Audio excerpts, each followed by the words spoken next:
First time I've been able to say this in a little while, but welcome to Amateur Sumo Breakdown. This is Jake. Joining me today is Justin Kizzart out of Dark Circle Sumo in Austin, Texas. How are you doing, Justin? Heyo, I'm doing good. Doing all right. Gonna get the headline out of the way. This episode is because I am officially running for USSF president, president of the United States Sumo Federation, and Justin is my pick for VP. Justin, I think we could probably do that, right? We Yeah, could I probably handle think this. I think we do all right. Yeah, yeah, I hope so. I hope if you know the two of us, I hope that you think so too. But today we're going to talk through some of what we are, uh, who we are, what we have experience with, what we, at least amongst ourselves, believe we are good at, and what our goals would be if we are elected to office for the next 4 years to help run the Sumo Federation. So I guess to kick things off, there's timestamps in the description below, so check those out if you want to jump around a little bit. If you want to skip the half an hour or so where Justin talks about how great he is at sumo wrestling, that's coming up in a minute here. Uh, Only a but few minutes. Only a few minutes. yeah, well, I mean, depends on is it a Texas few or is it rest of us few minutes? That is fair. That is also Um, fair. But no, in general, our rough outline here, we're going to talk about what is the USSF, how did it get to where it is today, Yep. and then what we want to do to improve it. At the very end, we will also cover how the election itself will work. So if you already know us, and I'm sure the vast majority of you are already well aware that you know you want to vote for us, so we will tell you how you can vote for us when we get to the end of the episode. We'll close out that way. But I figured we already have a podcast here. Justin, you've been a regular guest here. You've been here you've been on our show a bajillion times. Woohoo. This is a great venue for us to talk about what's going on. So I guess why don't we start off with just who are we? If you are familiar with us, again, feel free to skip. But if you do not know who we are, or if you're seeing this because you do sumo wrestling and you're like, I guess I'll be involved in the governance or whatever, or I want to vote, I want to choose my leaders. Let's give a brief overview of who we are to try and convince you that we might be the right guys for the job. Justin, you have the much more impressive resume as when it comes to Ah. actually doing sumo, that's for sure. So why don't I start? I don't want to follow you. No, Um, go ahead. I have been a professional sumo fan and podcaster since 2017. You are on the Grand Sumo Breakdown YouTube channel or Spotify channel. If you knew of us already, you probably can skip this part, like I mentioned. But I've been following sumo, podcasting on it, loving sumo for almost 10 years now. 2017, when we first got started with our show, I was following for a year or two before that.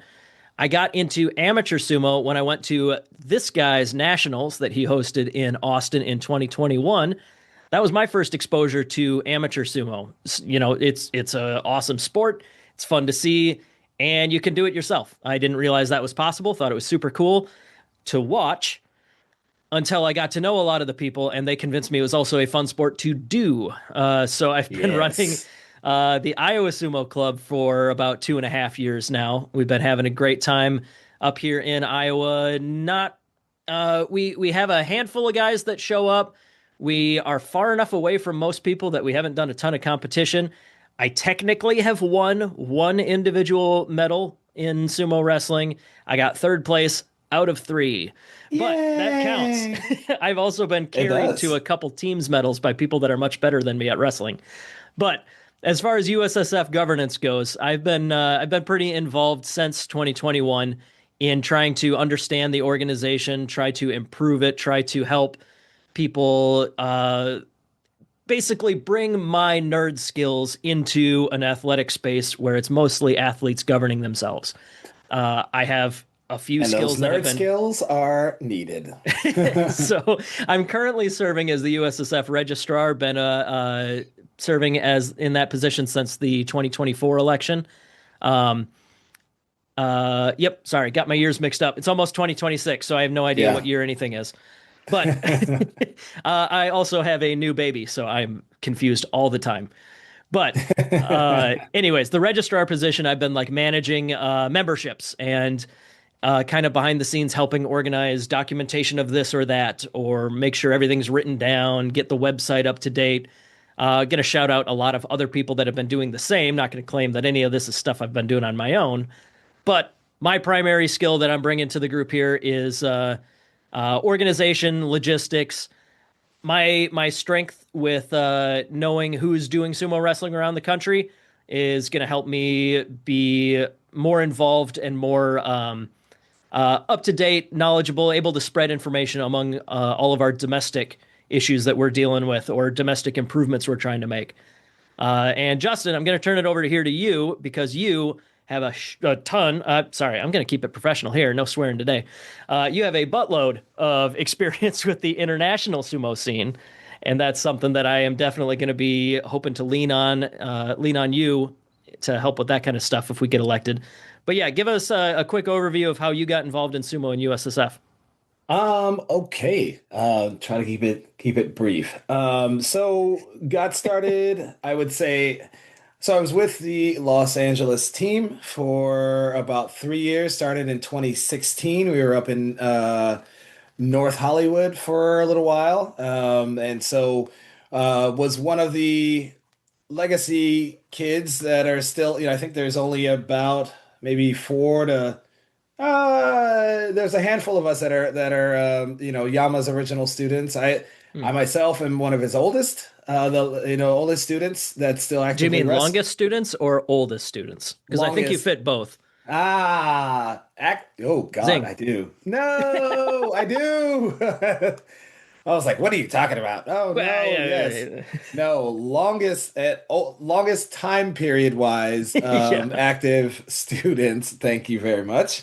And so anyway, started 2016, did and actually my very first tournament was the 2017 Nationals down in San Antonio, where I beat Cornelius. Mwahaha. I always have to say that. I'm sure you'll never let him forget that one. Oh, never, ever, ever. Oh, he came back and got his just desserts in 2019. Anyways, so yeah, been in sumo for just about we're about to go on 10 years. And been on, I guess, been on a world's team three times now. So one doesn't really count because it was the pandemic year, but I was on an invisible team. And so there's that. And also including 2018 and 2022.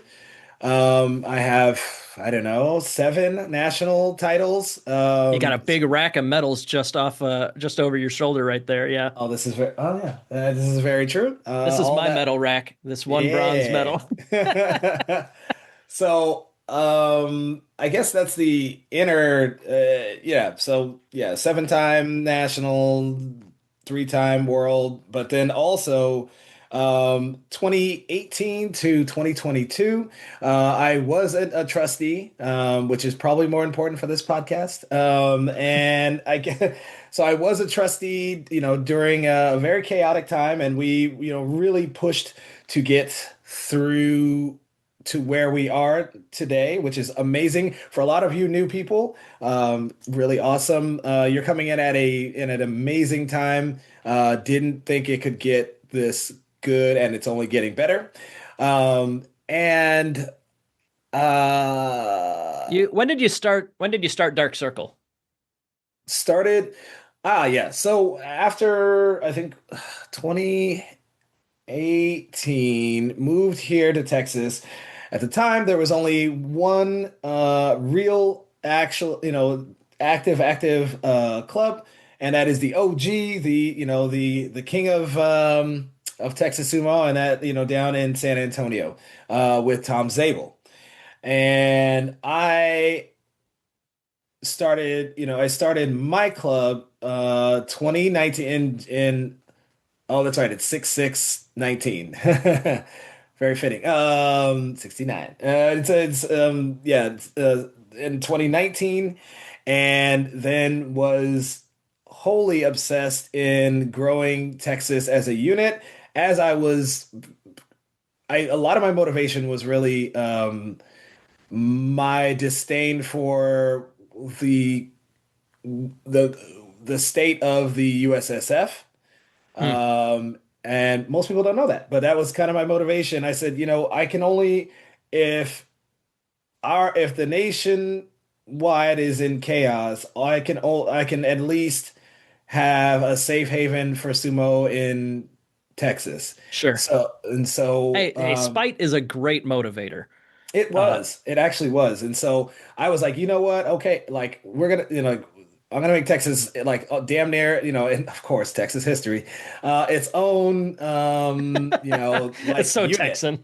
I don't like Yeah. how everybody else does it. I'm going to do it myself and do it better and bigger. And so I, working with guys like Nicholas, who was trained like roughly training with some old guard kind of guys who were still stuck in that old way. And I was, I pushed him to kind of help branch off into Shogeki, and then also had a guy come to my class a handful of time. You may know him as Corey Morris. Corey Morrison out of Dallas. Morris, That's right. yep. And I before Corey came to me, I had pushed. I There was a handful of guys. There was like three dudes all in the Dallas area, and it just and I tried to organize them. I even made them a logo. And they did not do it right. And thank God Corey came around, and I Hmm. and he and was just he went in it, and all of us in Texas really kind of pushed and went up there and gave him a set curriculum. It was handed him the playbook of how to run a class, and He ran with he that. ran with that ball and Yeah. created his own look, feel, and everything. Each one of our clubs has a kind of a look and feel and whatever. Anyways, back on topic. So, Well, I guess to sum up pro my Texas understanding of Sumo. Texas sumo is Tom's been there forever. Yep. Tom Zabel, our current USSF president, we'll talk about that in a minute here. Yep. He helped you get your start, and between the two of you and other guys like Caleb that have been doing it a while, Yep. now I think almost every club in Texas has had a national champion in the last couple of years here. Yep. You had how many did you have this year? Was it two? This year too. Yes. And Dallas then also had two this year. Dallas had two. We 2020 we had just like we had three golds across the Yeah. board. So So that so in the ring, I guess what I'm trying to get at, in the ring, you've got plenty of accolades. You've been to Worlds plenty of times. You yeah. understand how that works. As I Yes. mentioned at the top here, yeah, you would be you'd be a great resource to get back into the leadership as somebody that understands the IFS well enough to interact with them. Yes. Tell us about 2025 though, because you went to Worlds in a different capacity this year. Yes. So most importantly for this podcast is my relationships with a lot of the international federations.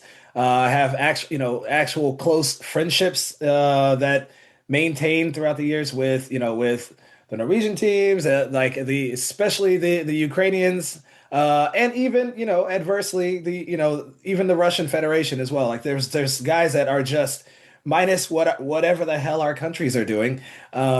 We have maintained really strong friendships and Mhm. still write each other regularly.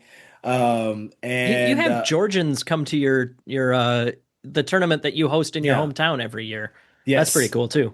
and because Kokai and I don't know, Kokai is like just I don't know. He's become a much closer friend than I thought possible. He has sent full on, like gifts, he loves my wife's cooking apparently, and it's always, is it's like it's become a That's so really cool. cool relationship with specifically Kokai and Zuda. Um, At the risk of being too much of a fanboy and getting us further off topic, Kokai is a former komusubi. If you're into yeah, professional sumo, that effectively means this guy at one point reached roughly top 10 in the entire world in pro sumo. yeah, Uh, yeah, yeah, yeah. we also And the mentioned Yama. sweetest guy on earth, Yeah, sweetest right. guy on earth. And we mentioned Yama earlier. Yama also got into like what, roughly top 20-ish. He was mid Mayagashira Maegashira. 9. Nine? Okay. Mayagashira 9. Yes. Regardless, though, yeah, he was in pro sumo for a long time. These are guys that we've had some connections with that we can talk about this when we get to our future goals. But like, yeah, there are relationships out there that can be that can really be built upon to help grow American sumo. Yeah. But I guess this is a good time to transition into like where we're at right now. Because Justin, you just hosted nationals, you just went to Worlds as the team coach. Yes. So So, got plenty of experience with the primary functions of the USSF right there. and Um, one of the stronger, here in the US or here in the North Americas, um, well, I guess we can get on that on the international relationships in a different bullet point. I don't know, the talking about Canada and Mexico, but um, yeah, we'll talk that's a about whole that later. thing. Sorry. Anyways, moving on. No, that's its own whole thing. But yeah, regardless though, I've got a lot of experience working with the nerd stuff. Justin's got a lot of Yes. experience working internationally and Yeah. within the dojo. I think that we know a lot of you out there, and I hope a lot of you trust us that we would be good choices for leadership. But we're very open to questions. If there's anything that you want to know about what we've done in the past, or what we want to know, or what we want to do in the future, reach out anytime. But Yes. let's talk a little bit about the organization that we want to help run here. So the USSF, I was going to try and come up with a bit of like in the beginning there was trying, I don't know my Bible quotes well enough to make a good joke there.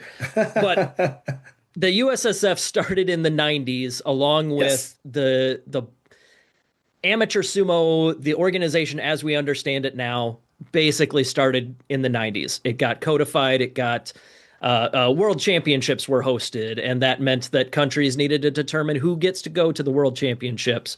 And all these organizations sprouted out in the 90s. As far as America is concerned, this was our golden age because we had Manny Yarborough. If you don't know who Emmanuel Yarborough is, look him up. That is the Moses, again, I'm undereducated on my Bible references here. I don't know why my brain is stuck on that. He's the guy that started that really put us on the map. Manny Yarborough won like 5 or 6 medals in those first couple years of the World Championships. Yeah. But Wayne Vieira and Wayne Vieira, yeah, a couple other guys. we have a handful of guys that have won medals over the years, and unless we want to turn this into a USSF history exclusive podcast, we kind of have to breeze through it a little bit. But the 90s were our heyday. We had a lot of people involved. Yeah, If you know the 90s, name, 90s, early 2000s. Or 90, yeah, yeah, it really was wasn't like, like the year 2000 happened and we started being bad or anything like that. It's yeah. just the 90s in general is when we were at our peak. If you know the name John Jacques, he's one of the guys that helped get everything started here. He was heavily involved in the beginning of the USSF, and then in Yeah. the last 5 or so years, he's kind of come back to us and really advised a lot of us on how to get better at sumo and how to better organize our federation as a whole. So that's a name that you'll hear popped up a lot in the 90s in particular and more recently.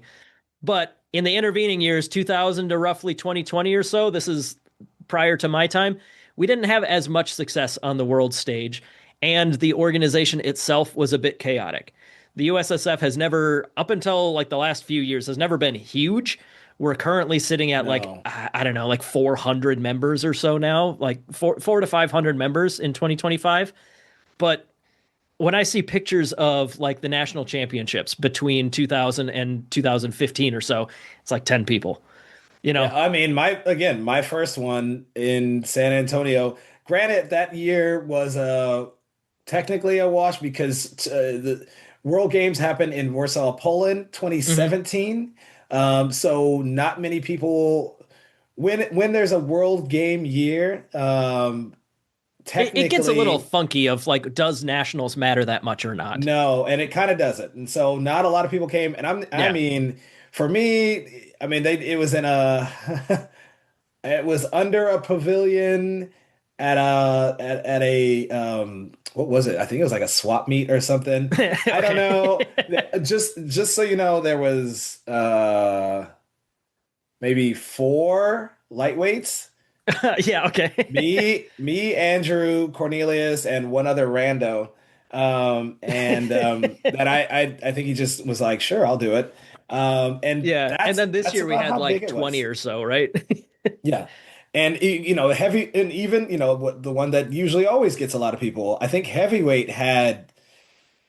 I think they almost just had to do a round robin or something. So, it was not, it was pretty rough and Yeah. small and obscure. And I think total world, nationwide membership at when I started was probably half of what, if that, what it is today.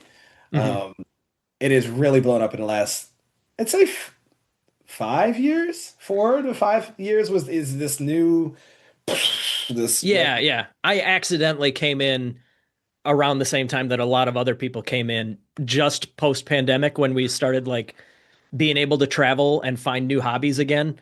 And Uh, and more so when clubs finally understood the concept and used the power of social media yeah, and yeah, yeah. actually and filming your shit. Because even dude, even nationals and worlds had that were like well, mostly our nationals were shit. It was It was like a club nobody. tournament. Like there are club tournaments now that are much bigger than nationals was 10 years ago. Yeah. Yeah. Oh yeah. But And I. but Phew. just to put it in perspective for like where our success has been at, international medals are not the only measure of success, but No. it's one of them.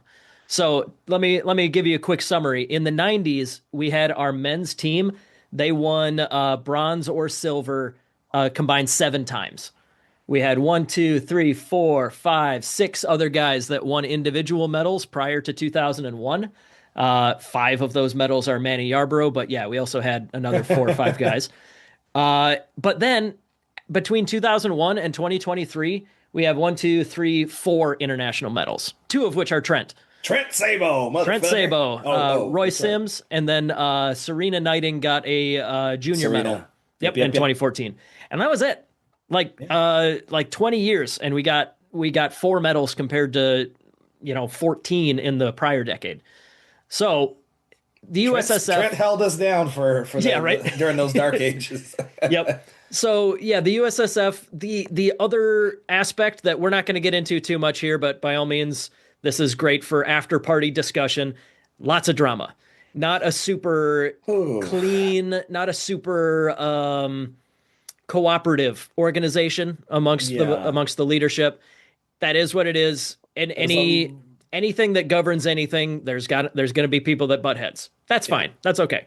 But it did get to the point in the 2000s and 20 teens where stuff was driving away people that would otherwise could have won more medals for us, right? Yes. Or Yes. could have been the people that helped bring the organization into a more well-defined cooperative professional environment, And again, and it just wasn't that because way. it was so few people and it was so spread out. Yes. Like, I mean, each state damn near had, 2 to 3 people trying to, imagine this, where you guys are now, it's just a hodgepodge of like ones and twos of people in it to represent an entire state and trying to come together. There was no Zoom. These were yelling match phone calls. Yeah. These were group calls. People were And and it and the was national meetings when people got together, there were screaming matches and oh, like it was it I and again I came in during that time yeah, and that's and how it's Justin learned about how this all worked. it Yeah. was some and I was like, sure, I think I should be a trustee in this. And I thought, oh, I could help organize it. And I came into just adult chaos and was like, Yeah. wow, okay. And it for a while pushed me away from governance. Yeah. It didn't push me away from sumo. It just pushed me away from governance. And I said, if all I could do is make a happy place for sumo in Texas, then that's all I'm There you getting. go. Then Exactly. I'll focus on that. But But we are kind of but turning the corner into making that the national yes. environment. Um, Bring. so again, this the medals I keep coming back to because it's such a good quantifiable way to like illustrate what we're up to. We're on a starting juggernaut, baby. we're up there. We're doing good now. In the last 3 years, 23, 24, 25, our women's team has podiumed. Yeah. Kellyanne Ball, our treasurer, individually has won 3 national medals, 2 of them Saving silver. grace. She is Yep. this generation's saving grace. There was Trent, and then there is her. And then there's Uh, Kellyanne, but yeah. we also have Gabe out of Tennessee, won our first juniors medal in 10 years. Yep. Eros kept Kellyanne's streak of getting a women's international medal going Yep. for the last 3 years. We got our first individual men's medal since Trent. Since Trent. Since Yeah. Trent. Yeah. Dominus out of San Antonio got a medal this year in 2025. Yeah, buddy. So that is such a good analog for like how well we've organized and how well we've recruited post pandemic here as well. Because, like I said, my first experience with amateur sumo was 2021, and that nationals, the tournament itself was fine. The meeting beforehand, not fine. 2022, I think there was only one, but there was still a yelling match during that meeting. Yeah. Oh. 2023, 4 and 5, it's just been let's sit down professionally, let's decide who our new leaders are and whatever's being elected this year, and let's get some business done. And Yeah. Yeah. it's really turned around partly because there are more of us involved. Just pure quantity, you get more people that are willing to work together. And if you like even people that aren't as cooperative, it's a lot harder to be a thorn in the side of 400 people than it is to be a thorn in the side of 20 people. The voice of, Reason? chaos gets yeah, the voice of prior chaos gets drowned out when when there's, like you said, just a buttload of people moving as a unit. And I think 2 years ago was the first time I saw a real glimmer of hope Sure. that kind of punched through the noise. In 2023, we had somebody actively citing Robert's Rules of Order during our Yes. national meeting, and that's like, oh, okay, I this is an never evolution. thought I'd see it. I think that was, I think Florida That was Florida, yeah. was the one where I was like, oh my God, can we actually Yeah. start, governing right? And it's been amazing ever since. We've had Yeah. so many great, Ferris, so many great uh, politicians. I don't know, politicians, I guess you could say.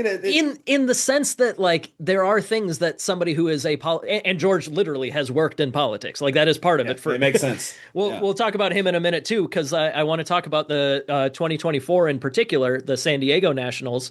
Not only did we have some good people win the titles and go win some medals at Worlds, but we had our most recent full election. And that election, I'm going to go over real quick Yes. who is our current leadership, because that's just a current state of what is the USSF right now. Right. In huge part, that's because of who won the elections in 2024. And 2024 was kind of like the first year that we had a full concerted effort of let's get everybody together who we want to work together towards a common goal, decide who we want to elect, and make that happen.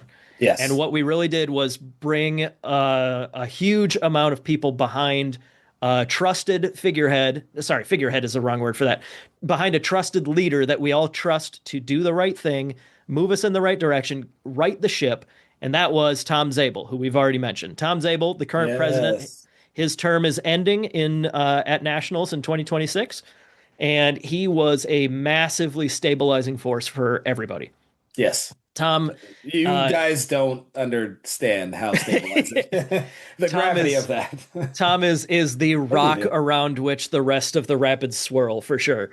And yeah, he's been doing a great job of righting the ship and getting things back to a functional state of things. Yes. Also on the executive committee. So let me take one step back. The USSF as an organization has 5 trustees.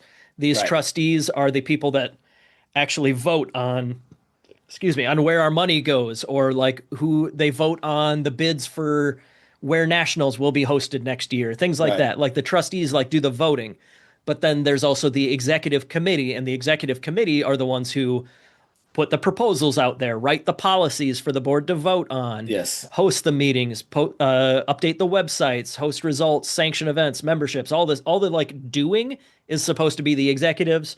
All of the like make sure we're on Make the right track. That's the trustees. So that's the general arrangement.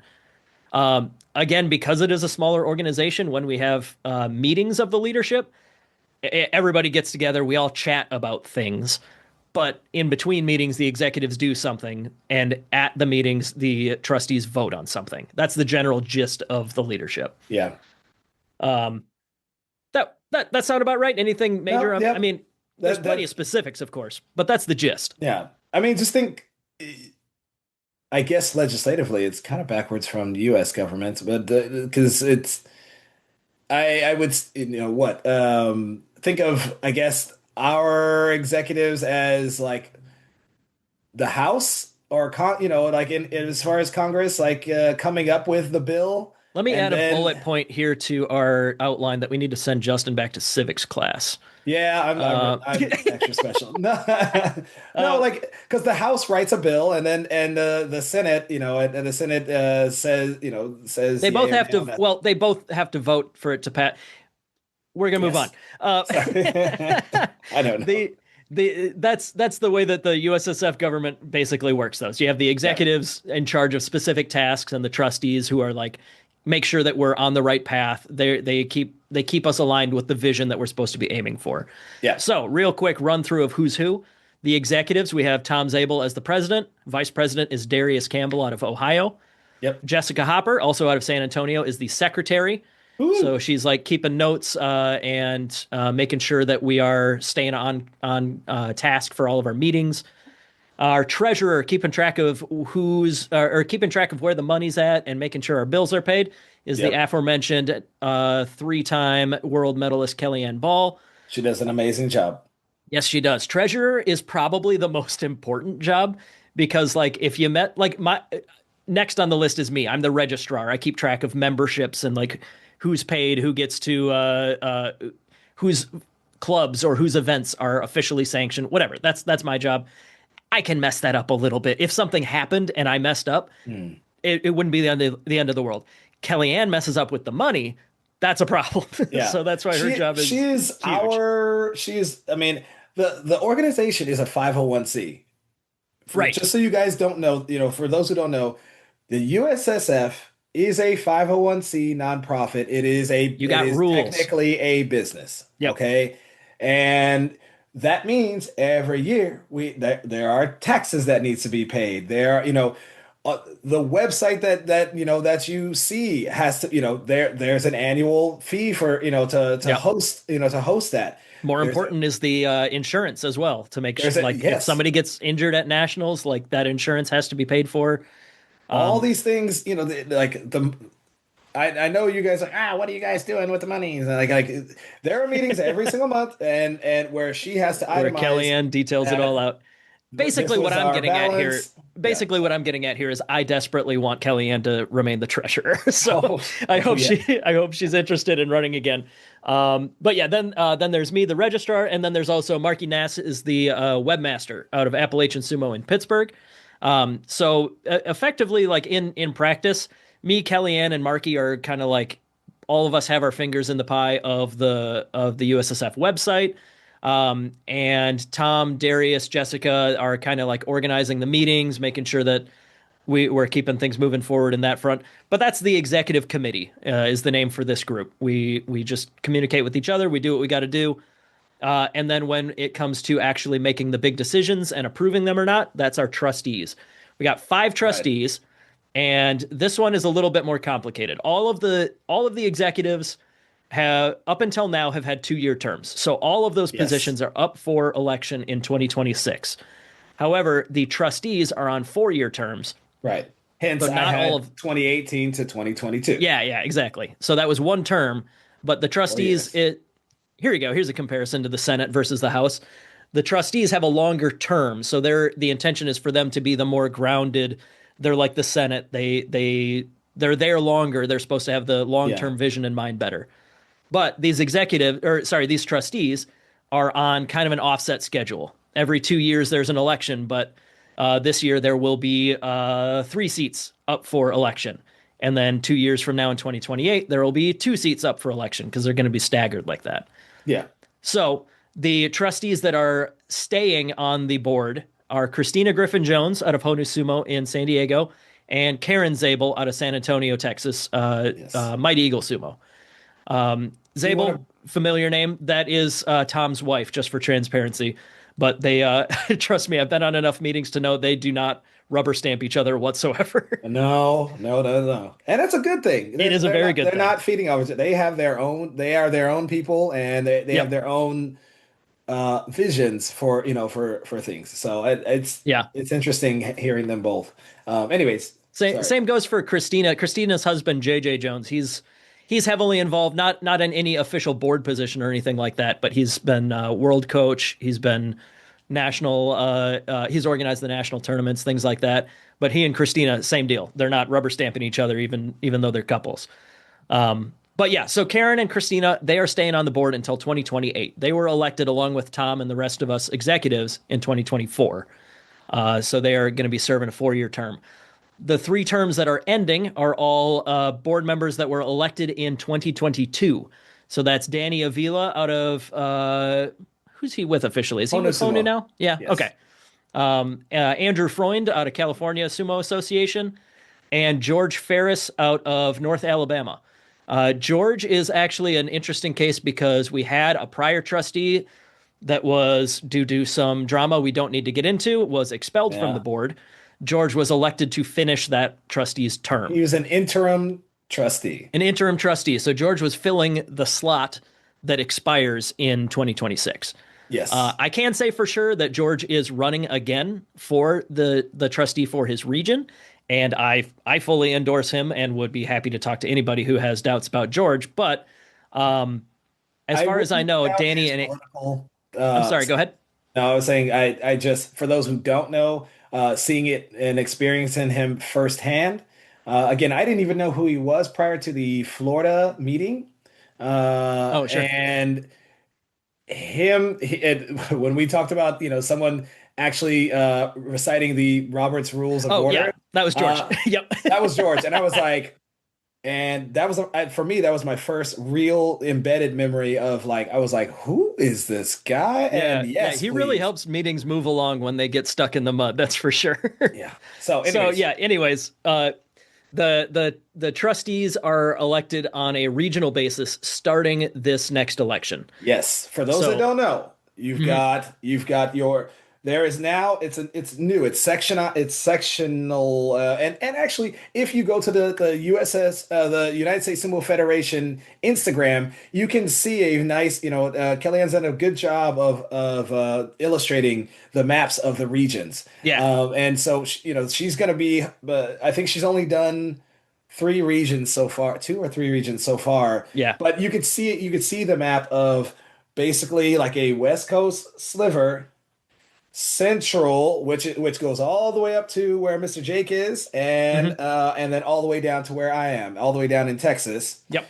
Then you've also got an East Coast sliver up there, It's and kind of the north, what we call the north and south regions. It's basically everything east of the Mississippi. Cut it on Civil War lines, and that's yeah, pretty close to where we're at. yeah, But the idea here is that we took a look at how many clubs were in the states, roughly how many members were in the states, and split it into regions. The last time that we did a review of the yeah. bylaws and how the elections are run. And So you that got way, your west. there's no one region that has like a bulk. It's like, Right, right. oh, Yeah, they're all in the same neighborhood. They're not exact because we wanted to make sure that it was like on state lines roughly, so that we could. It's easy to tell who's in what region. They're not all yes, exactly the same, but it is yeah, something yeah, that gets yeah. re-reviewed every few years. Yeah, full transparency. I also contributed to the rewrite of the bylaws a couple years ago. So that's why when I say we did this, like, yeah, that was part of a group that I was with. We the But people. Are you yeah, Alexander Hamilton? Just like the Bible, I don't know my founding fathers well enough to make the proper joke here. I know the joke is there somewhere, and if I could properly say which guy in the founding fathers I would You count my know, role as, that would be great. That's something that you somebody should running. have quote the what do you call it? The play that that Hamilton play. Oh, what was that called? What was that? It was about Hamilton, right? Um, What was it called? Um, something something. Oh man. Ah, that's gonna kill it'll me. come back to us. Uh, Sorry. All right. Serious time. uh, but yeah, to finish that thought though, like yes, the a couple years ago when we did do a rewrite of the bylaws, part of what some of the major changes involved splitting the country into regions as far as elections go, so that everybody would have a lot more representation. When I came Yeah. into the USSF, 4 out of 5 trustees were out of California. Yeah. Come Yeah. on, This is very true. come on. Yeah. Yeah. Yeah. Yeah. But regardless, the USSF voting Well, membership we weren't all big enough to have. We are now at a yeah state that, it's like, oh crap, we need full representation.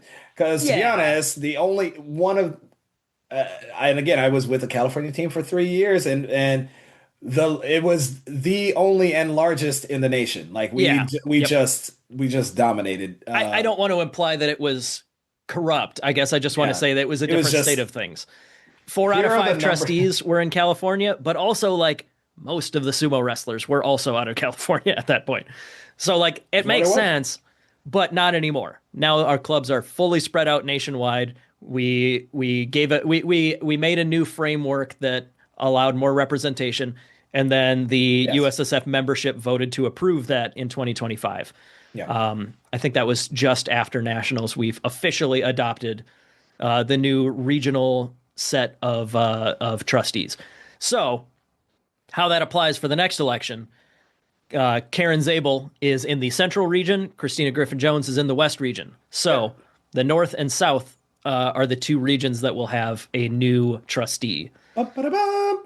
So, the other arm of the USSF right now is our committees. And committees have no I wouldn't say that they have no power, but I would say they have no No they don't make voting. official policy. Yeah. They're Yeah. it's groups of advisors effectively. Yeah.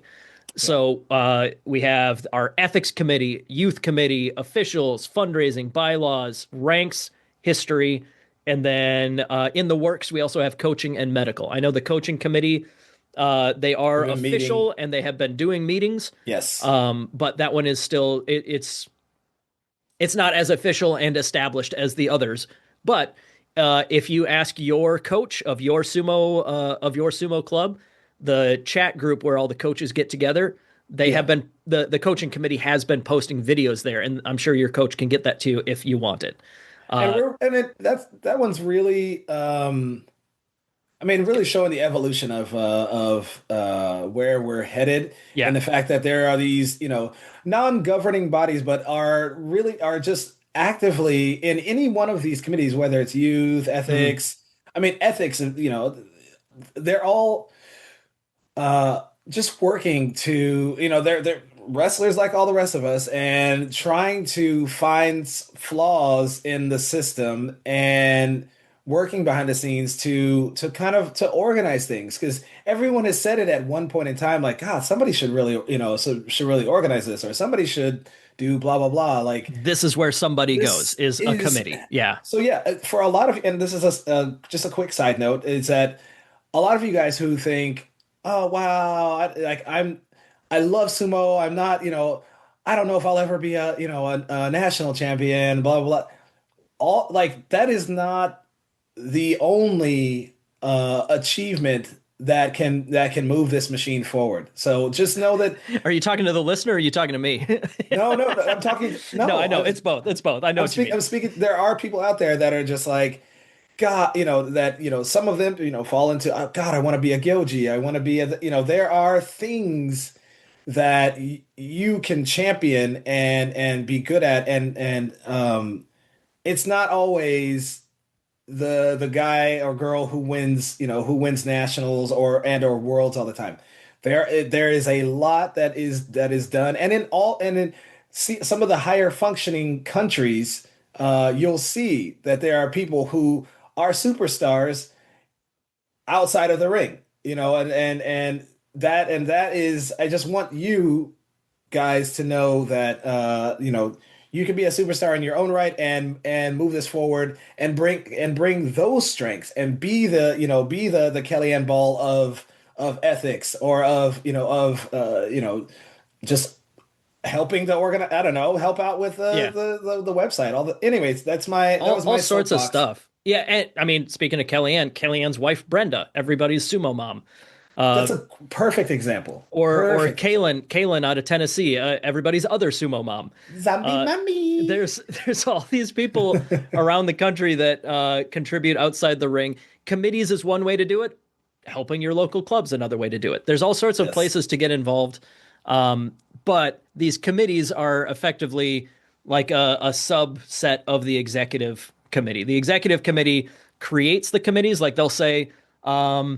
We The should officials have an committee. ethics. The Yeah. officials committee is run by Christopher Houghton out of Georgia. So Christopher was assigned by the president, hey, this is what I want you to research. I want you to figure out some stuff and give us advice. The executive committee takes that advice. The board votes on any potential new policies out of it. And there you go. Now we have new USSF rules or guidance or whatever. Yes. So like Christopher, for example, I know that he's working on how do we get our referees practice? How do we get Yes. our referees to be better? And ultimately, how do we get American referees to participate at Worlds At Worlds. more than they do? Yes. Because I know Andrew Freund, our trustee, is also like a long time, well established Gyoji at the international level. Yeah. But But then like, how do other how people? does the next guy do that? Right. Exactly. And Exactly. it's not super clean. A No. lot of these processes aren't, but that's why we have volunteers to help us do this stuff. Yeah. Another quick example, the historical committee. That one is run by this guy because there really isn't anything out there. Nobody has Nobody's documenting bothered, our history. and that's not because nobody's like interested in it. It's just like that stuff is all spread around in this guy's brain or that guy's brain or Yeah. like what does Tom have a paper record of that isn't Yeah. on the internet anywhere, you know? So like if you go to our website, the ussumo.org, as we mentioned, you go to about, or excuse me, our legacy up at the top, and there's USSF history. You know, like that's the kind of thing that committees do is we will Yes.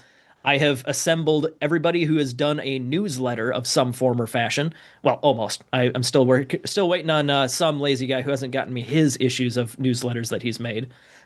Justin, keep working on that. Yeah.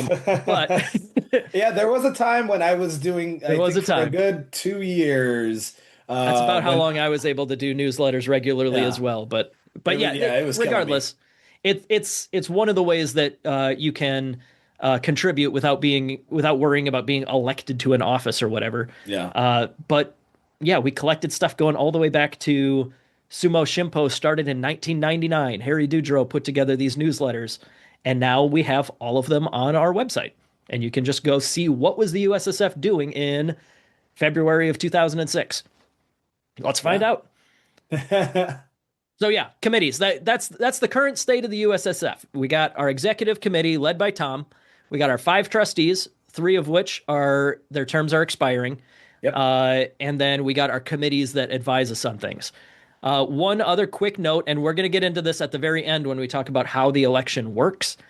But one thing that has changed is that instead of having five at-large trustees, is how it has always been in the past, or at least whatever. The current setup that we are transitioning out of, that's how I should phrase it. The setup that we're transitioning out of had 5 trustees that were just elected nationally. That means at large just means all USSF members vote 3 times, and you can vote for the same guy 3 times. You can vote for 3 different people, whatever. And the winner of those 3 elections gets on the board. Like that's how it would have been in the past.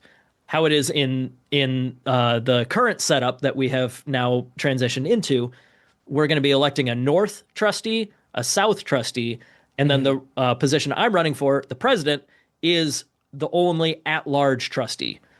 So of the 5 trustees, there is North, South, Central, West, President. So that's the current setup. We wanted to in our most recent review of the bylaws, we wanted to help merge those together to make sure that the executive committee and the trustees work together as more of a unit than they had in the past. The president is a board member in the current setup. So just want to be clear about that. There are separate types of roles for what the executive and the trustees are doing, but the president is the place where they overlap. So just wanted to make that clear as we talk about the current state of the USSF. Now I want to transition to the future state of the USSF. So the things that me and Justin are going to be running on, the specifics. The specifics are certainly up for debate and discussion. I'd love to hear from more people in the comments here or text me directly, as I'm sure a lot of you have in the past and are always welcome to. But we have 4 major bullet points of things that we want to work on.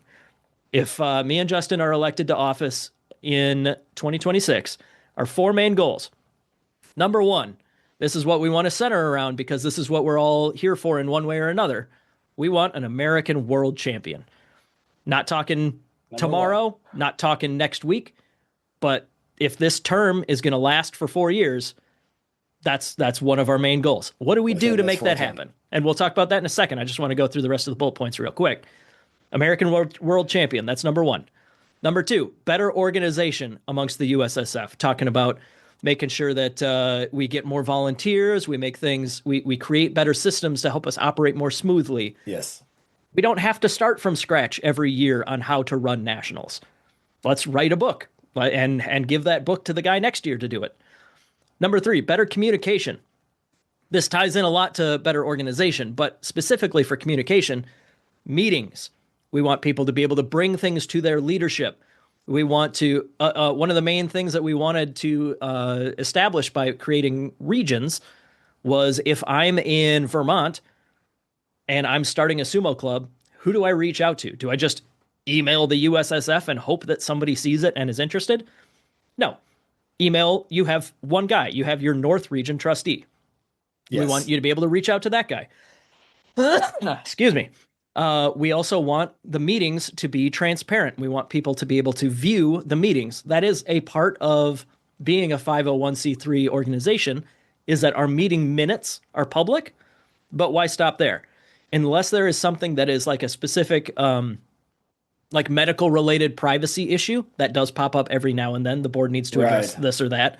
But unless there's a specific reason, why can't the general membership view every meeting and see what is happening, what is being discussed, see what things they want to pipe in on? Maybe not during the meeting, but if they know something was discussed, they can email their trustee about it later. Yeah. 4th bullet point, before we get into more in-depth on each of these, youth. I feel like we can leave it right there, but specifically, we want to establish a better pipeline for getting youth wrestlers involved, and we want them to be trained properly. We want them to develop interest for sumo, a passion for sumo, like those of us who may or may not be on this podcast who feel like their athletic prime is behind them. Sorry, that sounded targeted at you. That was specifically me, is what I meant by that. Thanks. Sore spot. You're still plenty young.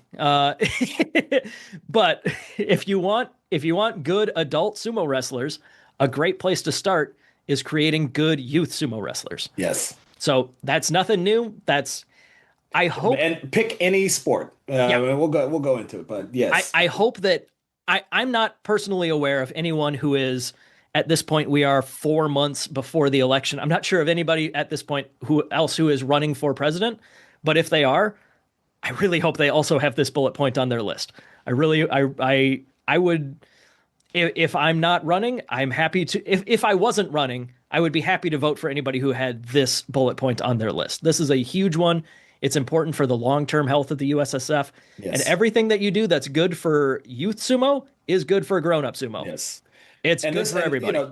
Jake and I had a really long discussion kind of mapping this out, this specific bullet point out. And so, yeah, very excited about what we have planned for that and where we can go and how to finance that. Yep. And That's a big one. so, yeah, that is all of these things, the undercurrent flowing beyond every bridge is dollars. So, and actively treating the USSF like its 501c actual status. Right, right. So I apologize. My voice is starting to go. This is the most I've talked in ages, and if you are in the Midwest, you are currently with me here under 10 inches of snow. The air is so dry up here. I feel like I'm, we're under 10 inches of what, 60 not, degrees, breezy and sunny down there in South Texas. no, Get it's over it. cold. It's kind of cold. Okay, let's dive in a little bit more in depth on each of our four bullet points. Again, the one that we want to center this all around because this is the end game for us. World champion. Justin, how do we make an American world champion happen in the next few years? I even in its current state, I am confident that that will happen Got because it. Do nothing. All right, do we're on it. nothing. Well, no. I mean, No, I know what you I, mean. what is going right is the fact that clubs are utilizing their social media platforms a lot more and getting a lot more diversity uh, through that social media outreach. You're going to get, and like, not just social media outreach, but also people are actively doing more demos, and other, some of the more established clubs are have I know I myself have been, kind of giving the blueprint of how to reach out to your local Japanese community, and jumping on a demo, and then how to run a demo. So I have talked with at least three newer clubs and got them the blueprint of how that works out. Nice. And because you would be surprised, we had, the way we found our, our current male medalist was through a random demo. Okay. Nice. Yeah. And That's so these, exactly I help me fill in the details because I don't know Dominus very well personally, but we are so, going to pick on him a little bit because yeah, he's a great example. it's a perfect example. Yep. So Caleb and I, Texas, we're a little bit more, I guess we're blessed in that sense, in that we have a great relationship with an organization called Otaku Food Festival. Yeah. It is a traveling Japanese festival that happens damn near every month. And it is a great source for so we're a great addition to his festivals. And so each city in Texas that he does every single month, we have a whole group meeting, and it's like, okay, we'll do the Denton one, we'll do the Dallas one, and then, down here for Austin, we'll do Temple, even all the way out to College Station, and Buda, Yeah, yeah. and Dripping Springs. And so anyways, these this is one avenue, outside of social media outreach and getting people exposed to sumo, and then they go down a rabbit hole, and then they join class. This happens all the time. It's a nice pipeline to get adults into sumo. Yeah. The demonstrations is how you get randoms. And so for those that don't know, Caleb and I, we did one demonstration that was kind of we thought it was going to be a dud. None of our teams could show up. It was literally just me and Caleb, and we've knocked out a demonstration with just two people. If I It could pick sucked. two people to trust with just a random demo, I mean, it would be you two. Well, You it show off sucked. variance in size, you show off just general diversity, and like anybody can get into sumo. That's You just guys right. are honestly you're fairly closely matched. You can put on good matches and both of you can win Oh, we any do. given day. Like, yeah, it's perfect. But we were like, all right, let's get through this demonstration. And we do our normal, we show the regular stuff, and then we're like, all right, so who, let's get, any volunteers from the audience. And here comes a shy, very large man who's just like, I think I'd like to try it. And we were like, all right, we've got our first volunteer. And Did you This guys beat him guy, once? yes, it has been recorded. I beat him once. Yeah. And and after that, he got back up. He was like, "Okay." We're like, "All right, that wasn't fair," because I like did a shitate dashinage and just moved out of the way of his mass. As a And fellow lightweight coach, I understand the I'm gonna beat you once and then I'll teach you how to do sumo. yeah. Like that's gotta be Oh, you gotta get the cheeky hand pull down or something like that. Yeah, yes. whatever. You get He your win switched and then it. teach the heavyweight how to do sumo. No, I'm telling you, that guy instantly was like, "Ah, okay," and adjusted on the fly and just murked us. Both Yeah. he ragdolled me twice, and I was like, "Okay," and I was like, joke with the audience. I was like, "All right, ha ha ha, Oh let's jeez. let's have him pick on somebody his own size, kind of thing," Yeah, yeah, yeah. and he blasted Caleb like the Kool-Aid man blasting through walls. And he's, oh yeah. Oh And man. instantly we're like, yo, let me get your information. Like, and I've seen, been in this game long enough to know somebody who has core, like number one, his tracking skills, right off the bat, his tracking skills and the way he was able to not there's a lot of powerful people, but I'm saying a lot on within movement still be able to generate pure pushing power. America doesn't Sure. have a lot of 100% Oshizumo pushers, and he had the raw skill, and I was like, and I said it that day, and I love that, like I was the first to say it. But I was like, hey man, like I've seen a lot of people, and you have the raw skills to be a world medalist. And 1 year later, Yeah, yeah. it was, You've never been writer and you've never had anything that you will lord over the rest of the world as much. oh God, I was just like, what? So the Anyways, I it's important. Lay down. no there's your yeah, Yes. there's your soundbite. I didn't want to get in the way of that because I could feel you were getting into passionate Coach Justin mode, Sorry, and that sorry. is no that We're back. Let's this is an but endorsement it's of important. who you are that I want that this is why I want you just as involved as anybody else in getting this stuff going because this is I view really three this is my strength coming back out here. I'm going to put it in Yeah. bullet points again. I think there are three things to focus on to get a world champion. And one, we've already covered just now, recruit one. Just find Yes. one. Just get one. Yeah. Yeah. Expose enough people to sumo and You'll you'll get find somebody. variations of people. Yeah, yeah. If you get in front of enough people, I guarantee you 99% plus will stop and watch sumo. Some percentage of those will stay for a while. Some Yeah. percentage of those will Some want will to try go. it. And a tiny percentage of those too will show up to class. So Yes. yeah, get a demo in front of 10,000 people and maybe you'll get 10 people to show up to class or something like that. And you'll get two to stay. There you go. And every That's how it handful of works. times every handful of times you do that, you find somebody that is actually built for it, and Yes. it does happen.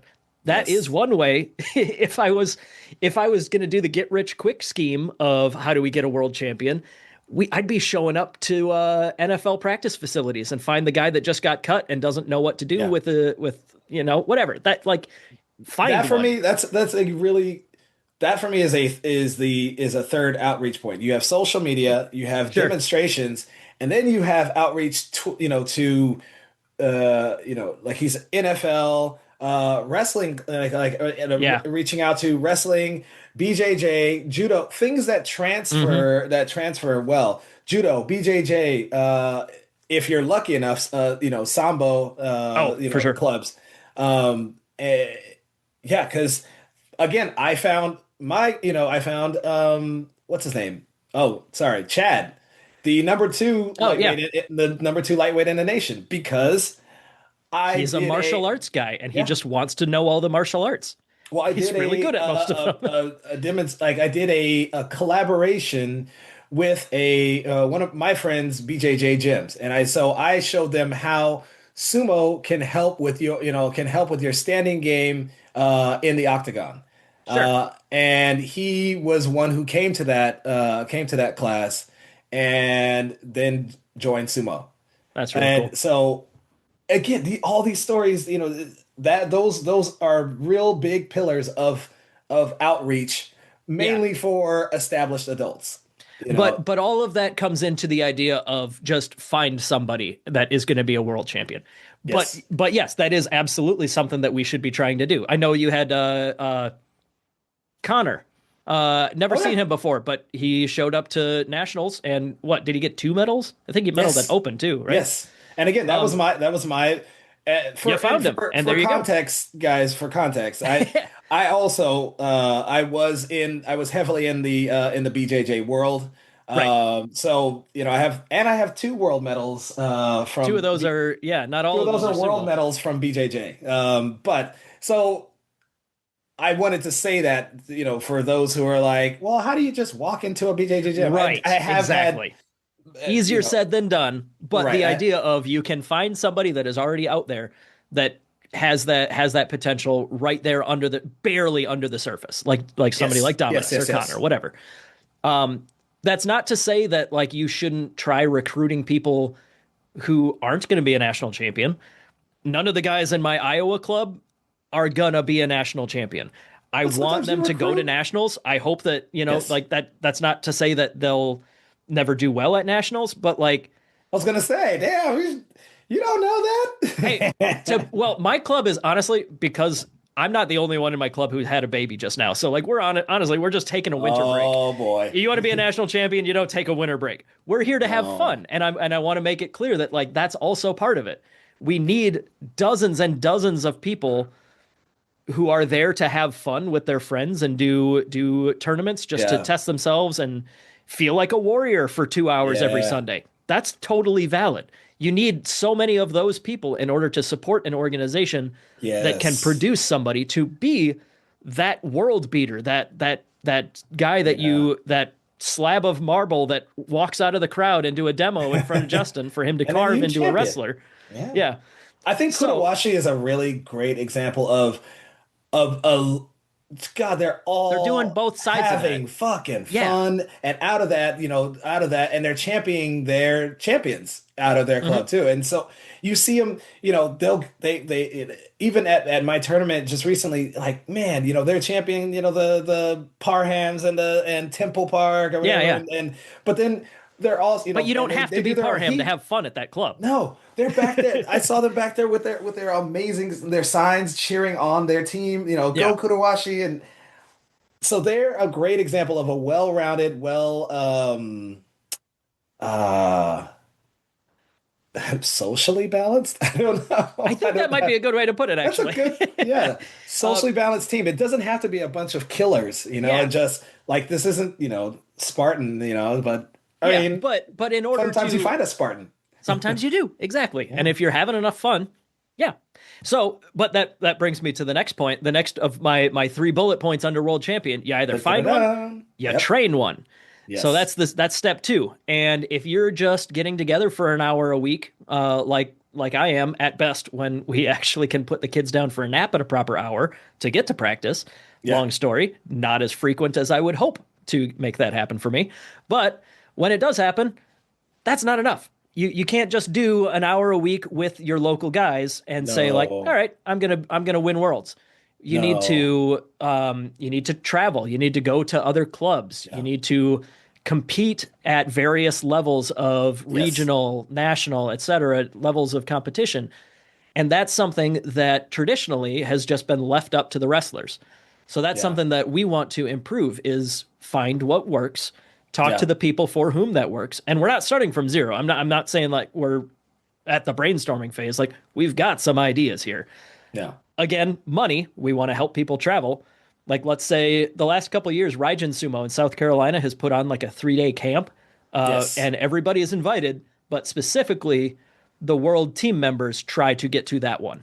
Yes. Yes. Yes. Yes. That's a thing that is working. It is making people better sumo wrestlers. Oh yeah. Not just finding new ones, but like let's say you're already here, you're already having fun, you're already getting better. That's step two. Don't just It's show one up. thing to come to class and Hmm. fight the same people all the time. But like, yeah, like he said, I mean, having these, going to camps is a good excuse to fight different bodies. Everybody moves different, and Texas has our, we're coming up on our day gecko, and like where it's Yeah. a huge, that one's huge. We have two rings going, and all the Texas club. We're lucky in that sense, in that regionally each club is big by itself, and Yes. so it coming together once a year to have our beginning of the year Degeko is a huge advantage, and I encourage all our newer students who, they're still kind of new fighting some of us, but I'm like, but wait till you try all these bodies, Right. and so and yes, having training camps, having variations.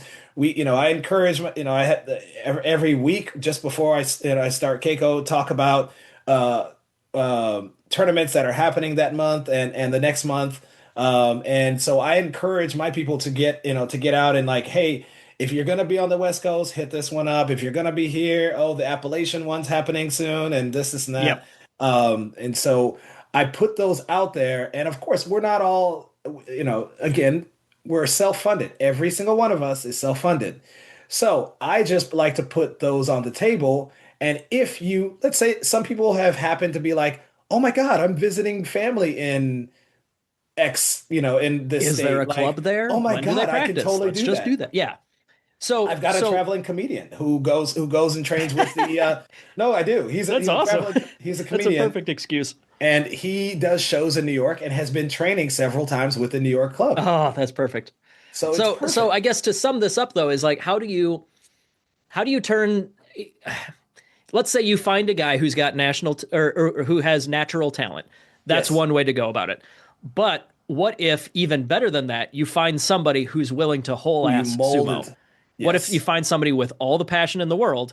What if you're the person with all the passion in the world? How do Yep. you get to be that national champion and future world champion?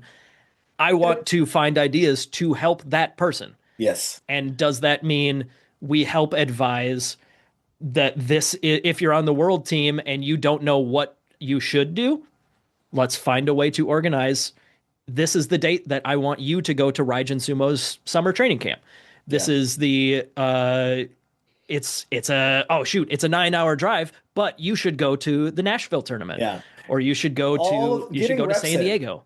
Everything, and Hmm. I tell, my students, and don't think about the tournaments as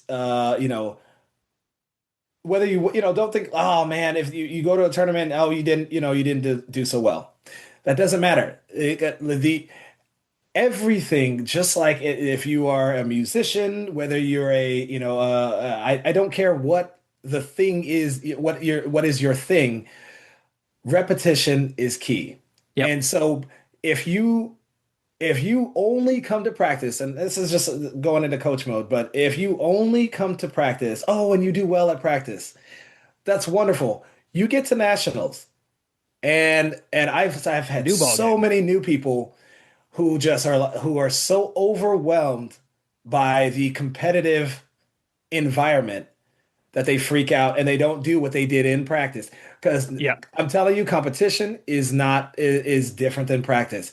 So if you're constantly getting your reps in and getting yourself exposed in a high stakes tournament setting, and the more you do, I don't care how you do it, the overall the long-term result is more important than what you did at that one individual tournament.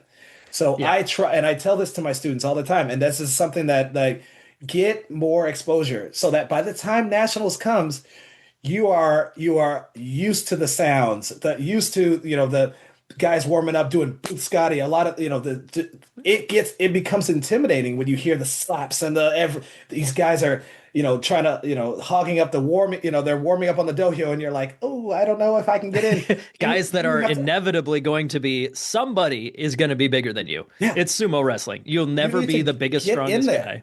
Yeah. ever, ever in life that people need to understand. Yeah, and Oh yeah, just so in general, like there's always going to be somebody stronger. There's always going to be somebody One thing that I never realized, like I'm a very much a hobbyist in the ring. I practice because it's fun. I compete once or twice a year when I'm traveling because it's fun.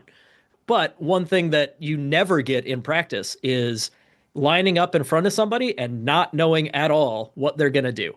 That's Yeah. something that you only get if you wrestle strangers. And a More sumo tournament, variations, more variations. yeah, Yeah. yeah, exactly. So like that's stuff that you only get if you can travel. And if Yeah. you are the guy that if you feel like we're talking to you right now, future world champion, you listening to this episode of this podcast, 3 hours is not that far to drive for sumo. Oh For a tournament, no. 10 hours is not that far to drive for sumo. But how can the USSF make it easier for you? Can we help you coordinate with other people that are going there? Maybe you share an Airbnb with some people. Can we help you by expanding our calendar on the website to make sure that people know who's going to be at what events, who's going to be hosting events when, Yes. different ways for you to get better. This is how you transform that person who is passionate about sumo into being really good at sumo. So those are Yes. things that as USSF leaders we want to improve the structure to take us Yeah. from a organization that has been stabilized to an organization that is fighting forwards and making good progress. Yeah. And So, on just one last like a oh yeah, real yeah, go quick ahead. bullet.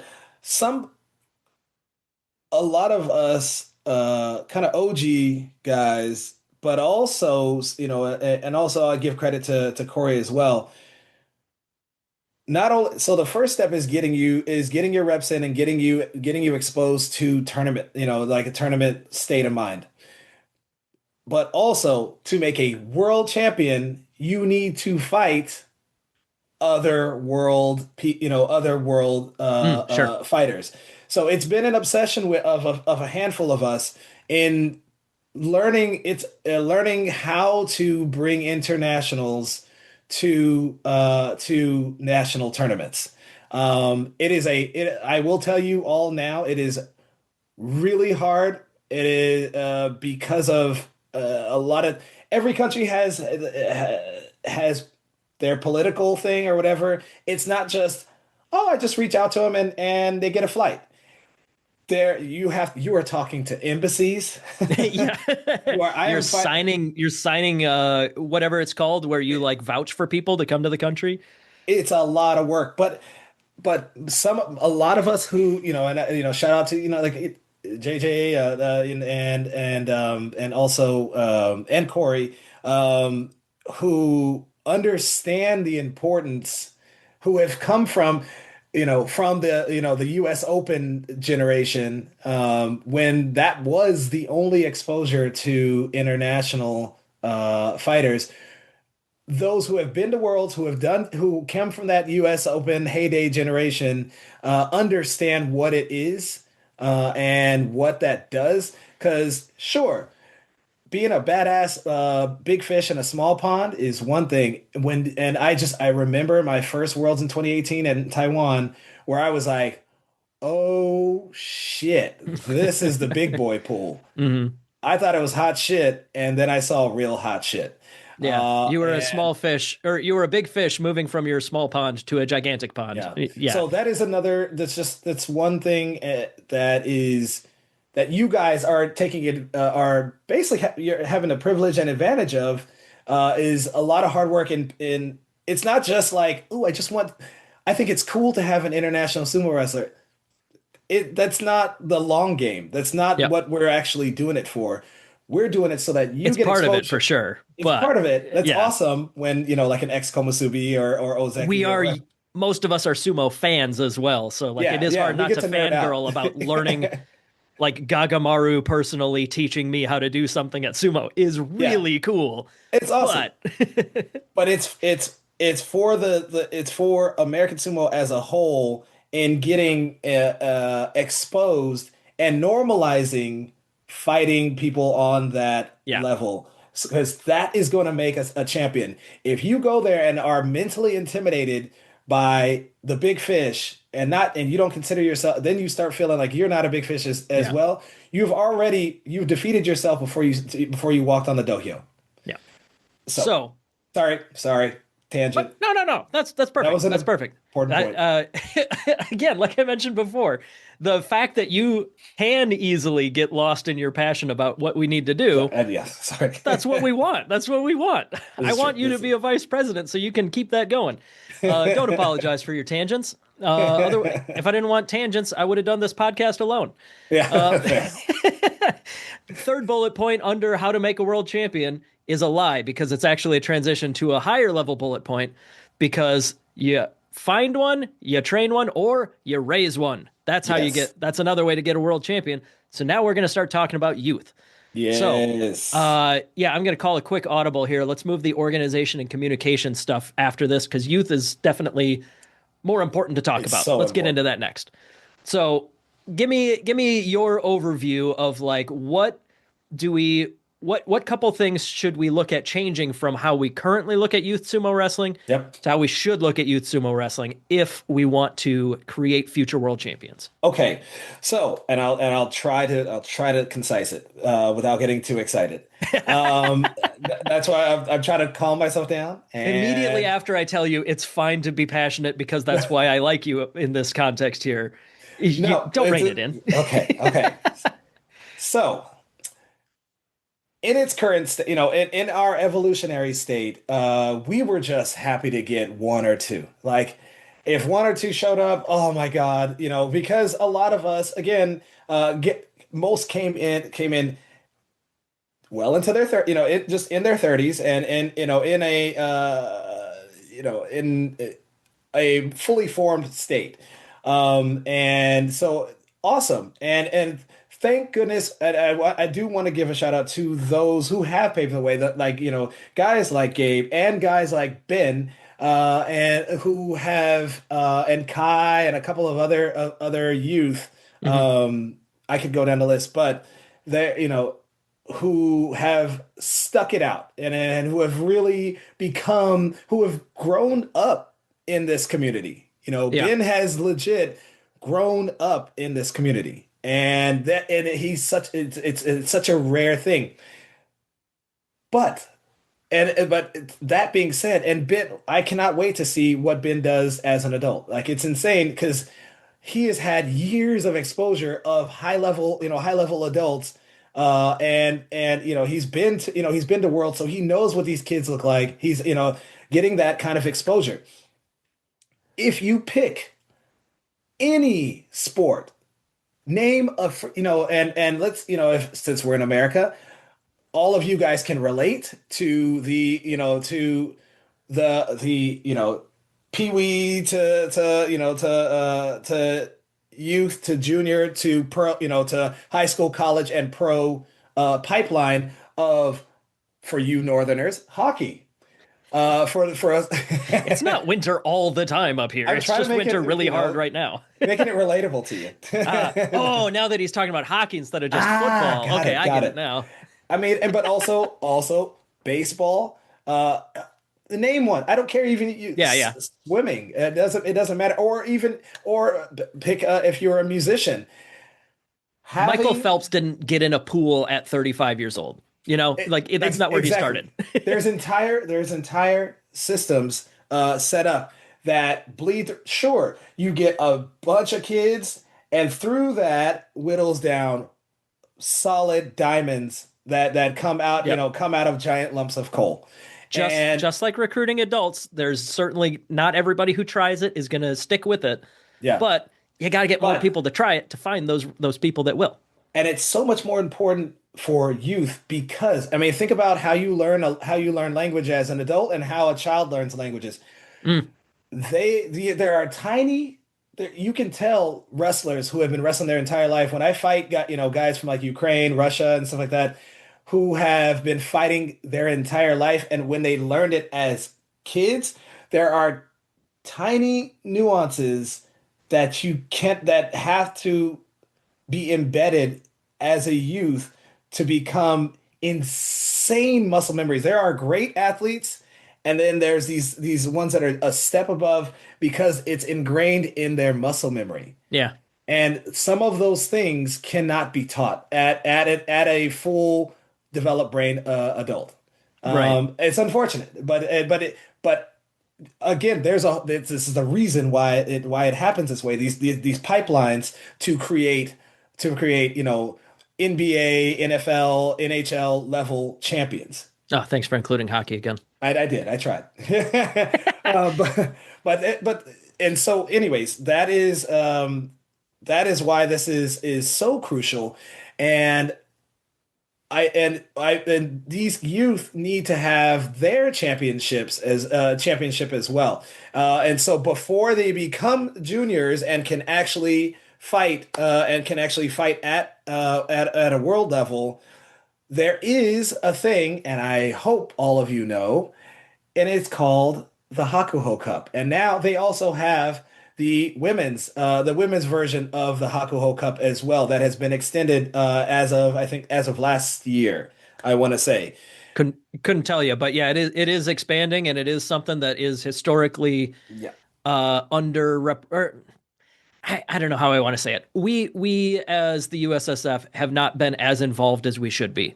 No, only, and now that's a financial thing. Again, Partially, yep. only our Hawaiian brothers and sisters have been able to to do it because they're a 5 hour flight from Japan. And six Oh, that hours, sounds five lovely. five, right? Anyway, sorry. That's how I get to my starting point, like in Los Angeles or whatever. Exactly. So, and they've only been, and shout out to Kenna, who has really taken, like year after year, been able to take those youth. We just recently got Ben to go to it. I do, and again, me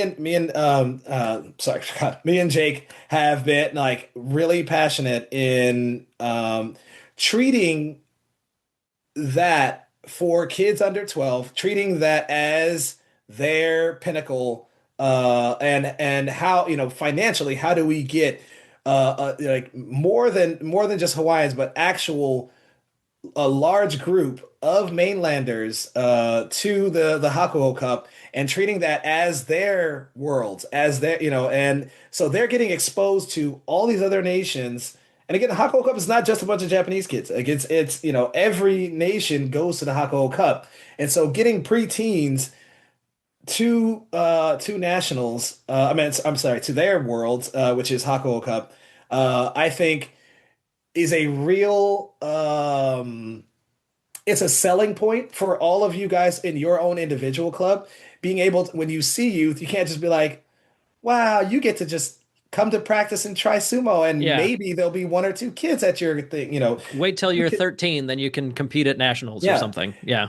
you can talk to these parents and actually tell them that, like, here is a goal to work towards, and like, and expose some of these kids, like in Texas. Some of kids have never left Texas, and you can actually tell them that, like, they can have like international, they can go to Japan, and if the parents are like, well, I don't know, we've got, money's tight and blah. If we do this right, that is not that is not an issue, and actually have sponsors to be able to sponsor that youth team to go to Japan every year. Yep. And I, like, you don't know, for somebody who, my very first international thing that I did when I think it was 1997, where I swam for a team in Germany.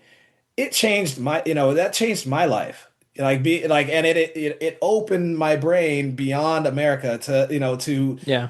and it just started my bug for travel. And so these things are, I'm very passionate about that, this section, and what can be in the next 4 years.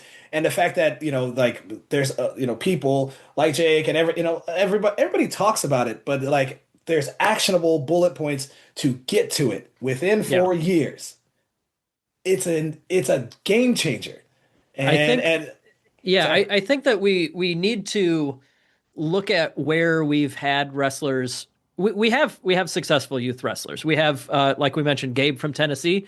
I feel sorry for the adult heavyweights, because next year he's not a youth anymore, and he's going to be I know. wrestling with the grown men and tossing them around just as much. But like, how did Gabe get into sumo? I know there is an answer, but I mean, just like in Yeah. general, how did that Tennessee. happen in a way that we Tennessee's can youth do program. more? Right. But like, how do we expand that? How do we make How do we make that more of a thing nationwide? And everybody has their own individual ideas, but what we don't have is a unified plan to Yes. implement that. And And I've so, got I've got like four kids that are under 12 and that come to practice regularly. They are the kids of, of my other students. And at least they get to have fun at, yeah, at practice, but giving them a goal in their year and be like, you can go to Japan, like yeah, putting that idea even in their brain, like that can be a thing. A lot of these adults that make the world team, this is their first time leaving America, period. hmm So imagine having that exposure as a preteen, and then you already know what it is because you're coming up in the same circuit as the kids your age from other countries. yeah, So you will see them again as a teenager, and then you will see them again as an adult, and definitely. then none of it will be new, and you will become that much better, and it is that much easier to create multiple world champions. Yeah. So I, I think whew, that the I get actionable excited. bullet points here are mainly about talking to each other in an organized fashion. So we do Yes. have a youth committee. I am absolutely not going to rag on anybody who's running committees because like it's there's a lot of work to be done and there's not a lot of push for specific goals. But one of the things that me and Justin want to do if we were to be elected is to make that a push. We'll talk about that a little bit more later under our. I have a bullet point under our organization tab here, but like we we want more Money. both accountability, measurable progress. We want people spending an hour, 2 hours, 3 hours plus per week on sumo stuff to make things move forward. We want people to like using this youth committee, youth growth as an example. What things do we tell a new club in order for them to have some idea what to do to find youth wrestlers and improve their quality of sumo Yes. and instill that passion that we as adults found in many of our cases later than we would have wished athletically. Yes. So, all that is a big deal, but talking to each other about what to do, what the goals are, what the Hakuho Cup details are for the coming year, how to get on the team, who is in charge of the team for going to the Hakuho Cup. All of these things And are oh, generally not established on an official basis. and of course you are dealing with youth, and then this is already being talked about and so you guys know that these committees are actually functional in these coaches meetings, actually vetting people and having them training on how to deal with youth and parents. Mm, It's a whole different ball game dealing with, like, if you a hodgepodge of guys just dicking around versus having to deal with underaged kids, yep. and the relationship between you as a coach, that child, and their parent. That is a whole different type of training. And these things are being addressed as we go forward. And so, it sounds lofty to oh yeah, just bring a bunch of kids to an international country. Yeah. Little more No, complicated than that. there's a, just like a kindergarten teacher, and there are etiquettes and Yeah. ways that can be done and need to be done safely. Yep. And so establishing that training program Yep. for a coach who even thinks about intending to join, and take a bunch of youth. And I'd like to, damn, side note, bring Kenna in on that in Yeah, the definitely. coaches meeting. But yeah, Um, that's stuff that like we're not the first sport to want kids to find the sport young. We're not the no, first sport to have to want no. established procedures for dealing with coaches and children. And US That's US there's Wrestling training for this has stuff. Yeah. US Wrestling full disclosure, and we're probably going to be pulling from a well-established youth, Yeah, yeah, the there you the go. US Sumo, no, I'm sorry, USA USA Wrestling. Wrestling has uh uh training for adult coaches who are dealing and traveling with underage kids. So Good. uh anyways, that's I we're modeling after that basically. that's pretty close to that. That's probably as close as you can get to like what a framework for us to copy on a sport that's so much more established. So that's good to hear. Yes, So, youth and world champions, what we have not talked about a whole lot of yet is money. So we're going to get into that here because the next which is bullet the point I got. undercurrent of all of this. Yes, yes, and we're not just throwing that out there of like why don't we just get more money? So like why don't we talk about that here under the umbrella of organization of the USSF?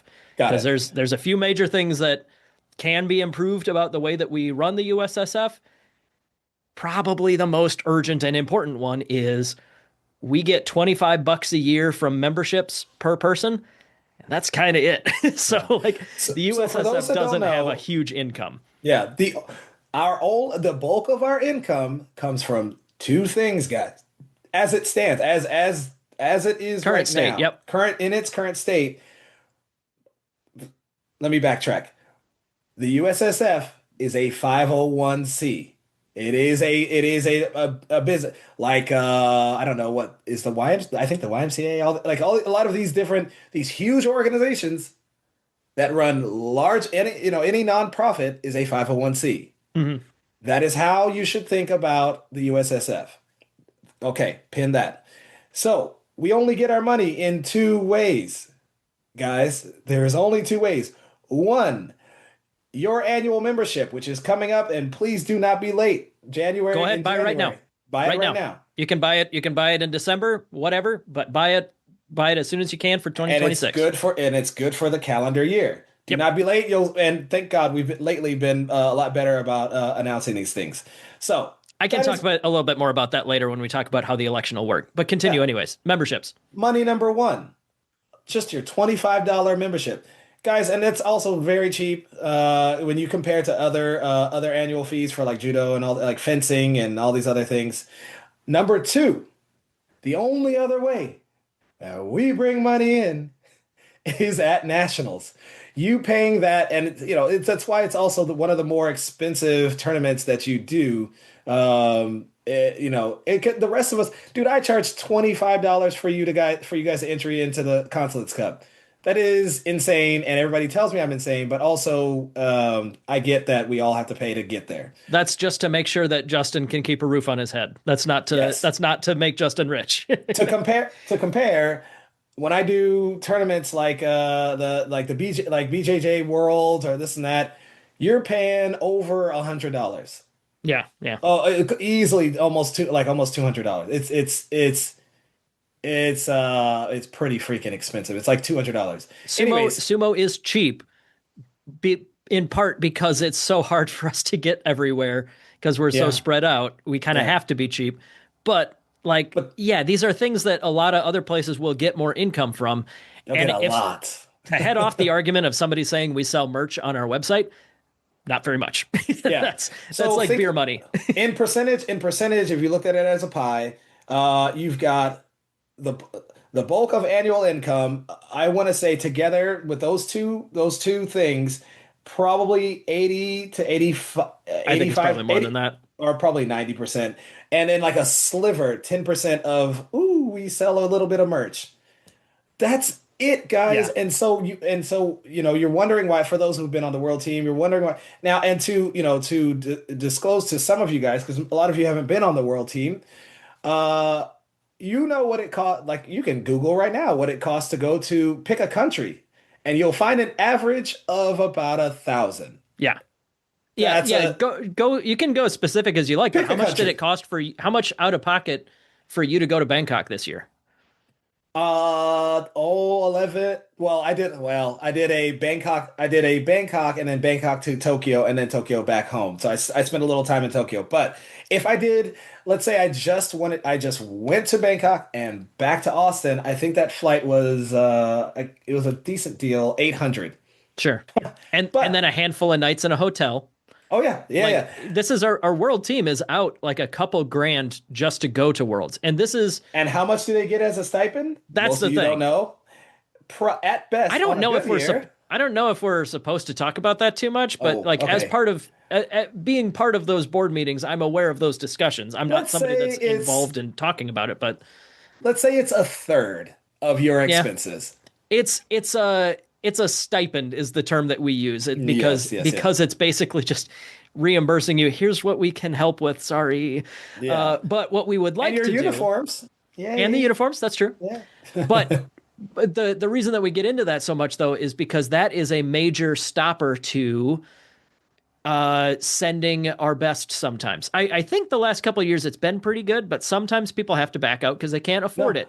Or sometimes Good people go example. into My junior middleweight who sure. won gold financially, we tried to raise money and it just wasn't enough. So Yeah. they had to send the number two. And It sucks. It that's sucks. okay. And we have other wrestlers in the divisions that will fill out the roster as needed, but like But that like that money ideally shouldn't be the reason. money shouldn't be the reason. Exactly. So Yeah. that's probably the biggest hurdle money wise is we want to be able to have more you, do you think Olympians are paying out of pocket to go to the Olympics to compete? Oh, They're getting sponsorships, they're sponsored getting by Toyota. yeah, sponsored by Toyota or sponsored by USA Boxing or whatever it is. That's one of the biggest hurdles to making it ties into all the stuff we've talked about before. A Yes. youth wrestler who has to pay 2 grand, well, probably 4 grand Whose because their parents parents have likely to to, come with yeah, every year to go to the Hakuho Cup. I don't know how much of their college fund they'll have left by the time they're an adult wrestler trying to become a world champion, right? exactly. Exactly. Or it's an incentive to get people to do nationals. If like let's say that hypothetically, up here, this right here is the greatest lightweight wrestler in the country. I'm the best out there, right? I believe that. But let's say, oh man, money's tight this year. I can't afford a trip to when's the next Las Vegas, no, the next Worlds is Azerbaijan. Azerbaijan. That's not going to be cheap to get to. Money's tight. I know I'm the best lightweight in the whole country, but I can't afford that. I'm not going to go to nationals this year. I'll skip it and see if I can save up for next year. That Yeah, I'm not saying that happens. I'm not saying that the it guys at does. nationals aren't the best guys, but there is a I guarantee you there are people that it's a hesitancy and it's something that Yes. if I was told, "Hey, Jake, you, Mr. Best Lightweight in the country, if your trip to Azerbaijan is covered, hell yeah, I'll get to Vegas. I'll Yes. win that national title easy. I'm the best Yes. lightweight in the Yes. country. Of Yes. course I'll win it. But if I don't go to nationals or if I don't want to pay for that trip, that's a hindrance to getting our best athletes out there. Yeah. So we need more money flowing for everything. But in particular, we want to start with improving the thing that we already kind of help pay for, which is worlds. We Yeah. get worlds better funded. We get training camps better funded. We can get Yeah. youth camps better funded. All this stuff with more money means more success. It also Yes. means we can hold And it higher goes back to quality events. our first bullet point of fast tracking a Yep. world champion. So amongst the things Uh, that we can do as a organized USSF government, right. for example, one of the things that we did that helped raise us a good amount of money was Justin, you and I pushed to get your nationals a professional videographer for the entire event. So we Yes. had 2 people, full day of work, cost us a little bit of money to do it, obviously. But look at the 2024 nationals, or sorry, 2025 nationals in 25. Yeah. Austin. That video on YouTube is up. It's beautiful. It's incredible. It has honestly one of the best commentators on stream that I've ever seen. That guy really knew what he was doing. He's gorgeous, man. I hear he's also the best lightweight in the country in his own mind. Yeah. Yeah. Yeah. No, I had a lot of fun. Thank you for letting Even me be having involved. Waka Ichiro, a former But pro on there, and I it was I made my bid. I can move on from the conceit here. Anyways, though, we spent some money to get it all the way like professionally done. Compare that yes. to 2023 nationals, which had no less heart in it, but that was the other one that I was helping run, and I just did it from one laptop. I operated the entire Right. tech for nationals out of one suitcase. Doesn't Wow. look great. It looks okay. I'm using this camera, this camera and microphone to run the national tournament, and it went fine as a tournament, but like it didn't look Yeah. great. And But you pick get every year after that. I mean, we've gotten progressively better. Yes, every year has So gotten better, but regardless, the idea is a little bit more money will help us make more yes, money by having a yes, more professional stream. That also helped you get your sponsors out there. That helped us make some yes. money. And 2025 honestly, nationals being professional will help 2026 nationals look really professional as that well. I was gonna go back to that. Like, Hmm. so doing and having to, man, we pitched really hard our vision to the board Yeah, because now those going forward, when it we have just made your life that much easier when you want to host a nationals, you have something to look back at to show these, like in your whoever does nationals, whether it's Vegas, yep, New York, please. that'd Sorry, be neat. shameless plug, but you have something tangible. And for those who have tried to host events, you understand that you are going to these companies at, asking them for money as a sponsor, and you can show them an example of like sponsorship placement and stuff like that. You can have, oh cool, we can have like your name splashed on the, on the bottom ticker. It can, you get X amount of shout outs per, Yeah, like between, blah blah blah. So you now have a blueprint of setting up a sponsor sheet yeah, in a sense, instead of just having wishful thinking like, well, if you give us money, I promise you can get this and that. You can actually see yeah, what you had, what the sponsors can see what they're going to get, and they're like, "Oh, this is badass." yeah. And it takes the burden off of you trying to, come and ask them for money. You're just like, this could be you." Exactly. And it's so much easier. So Um, so what we're getting at though is like fundamentally what do we want to do? What is our idea here? And we all understand why we want money in sumo, but part of the things to get more money in sumo, we're highlighting this idea. You gotta spend it to make it look nice. That's a big one. yeah, But how does that help us going forwards? We have a product to show the next sponsor. What we need to change, what we are like proposing of things to do, primarily involves effort. This is an under. It's not that nobody's trying by any means. I don't want to imply that, but it's not prioritized the way yeah. that I think it should be. I think that Our fundraising committee. 501. Go ahead. Oh, sorry. No, no, yeah. No, our 501c status is not being utilized to its full potential. Right. There are, guys, and we've talked about this. Again, we're 501c. There are grants Yes. annually every single year, Especially for youth. Keep an eye out for those. open money, just free money that, like, again, we only have two sources of income. There are, and and there are people who their whole job is to scour and write these grants. They are called grant writers. I wonder how they came up with Um, that. Yeah.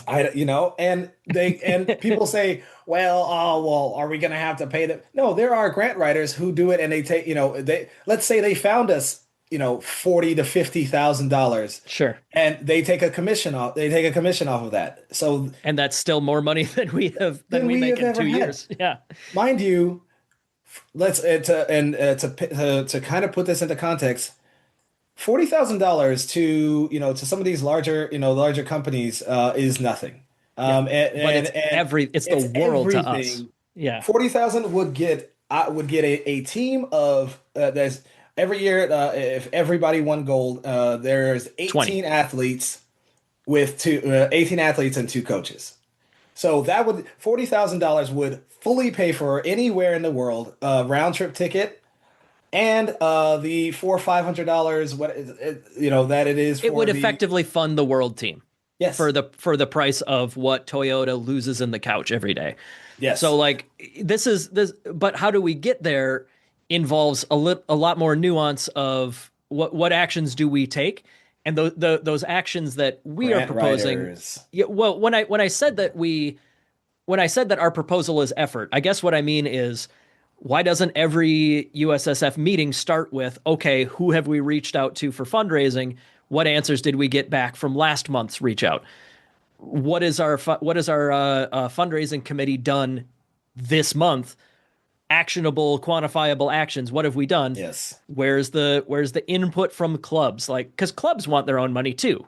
Like Iowa Sumo Club, maybe like if I was looking for money, maybe I could find a local restaurant that says, okay, here's $500 for Iowa Sumo Club this year. Yeah. But that could also be $500 that the USSF is no longer getting as an idea. So like that balance of what sponsorships need to go national, what sponsorships are people looking for locally. We don't have. I guess what I'm getting at though is that as Iowa Sumo Club, I'm looking for that local restaurant. Yeah. So who is looking for, like you mentioned, Toyota, whatever? Yeah. Isn't what was their relationship? Is the president of Toyota the Yeah. IFS president Yeah, now or yeah. something? There's a C-suite Toyota representative who is now our, As as of of September.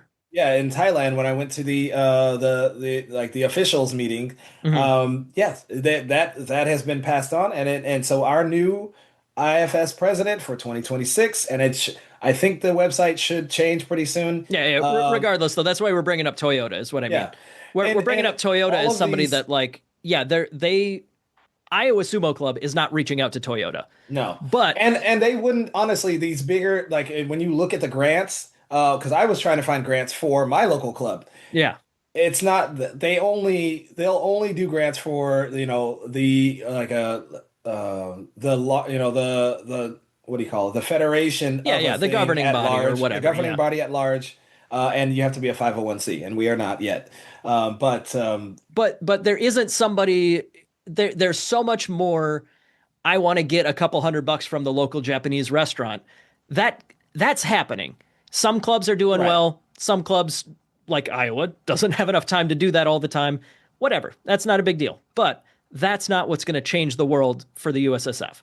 The Yeah. USSF needs to focus on outreach and having specific representatives on a national scale to reach out to sponsors. There is Yes. no That is solely active. somebody's job. Yes, Like exactly. grant outreach and grant writing and grant outreach is somebody's job that needs to, that needs to basically just report back to us Hmm. every month the progress of who you reach out to and where the status is of that and start to establish this first year 2026 will be rough because it's more of the outreach, but imagine if going into 2027 Tokyo year Oh yeah, we have well established grants, and so we can that pie chart changes right. where we're like, okay, 60% of our our income comes from grant, right, from grant these established grants that all you have to do is just reapply every year.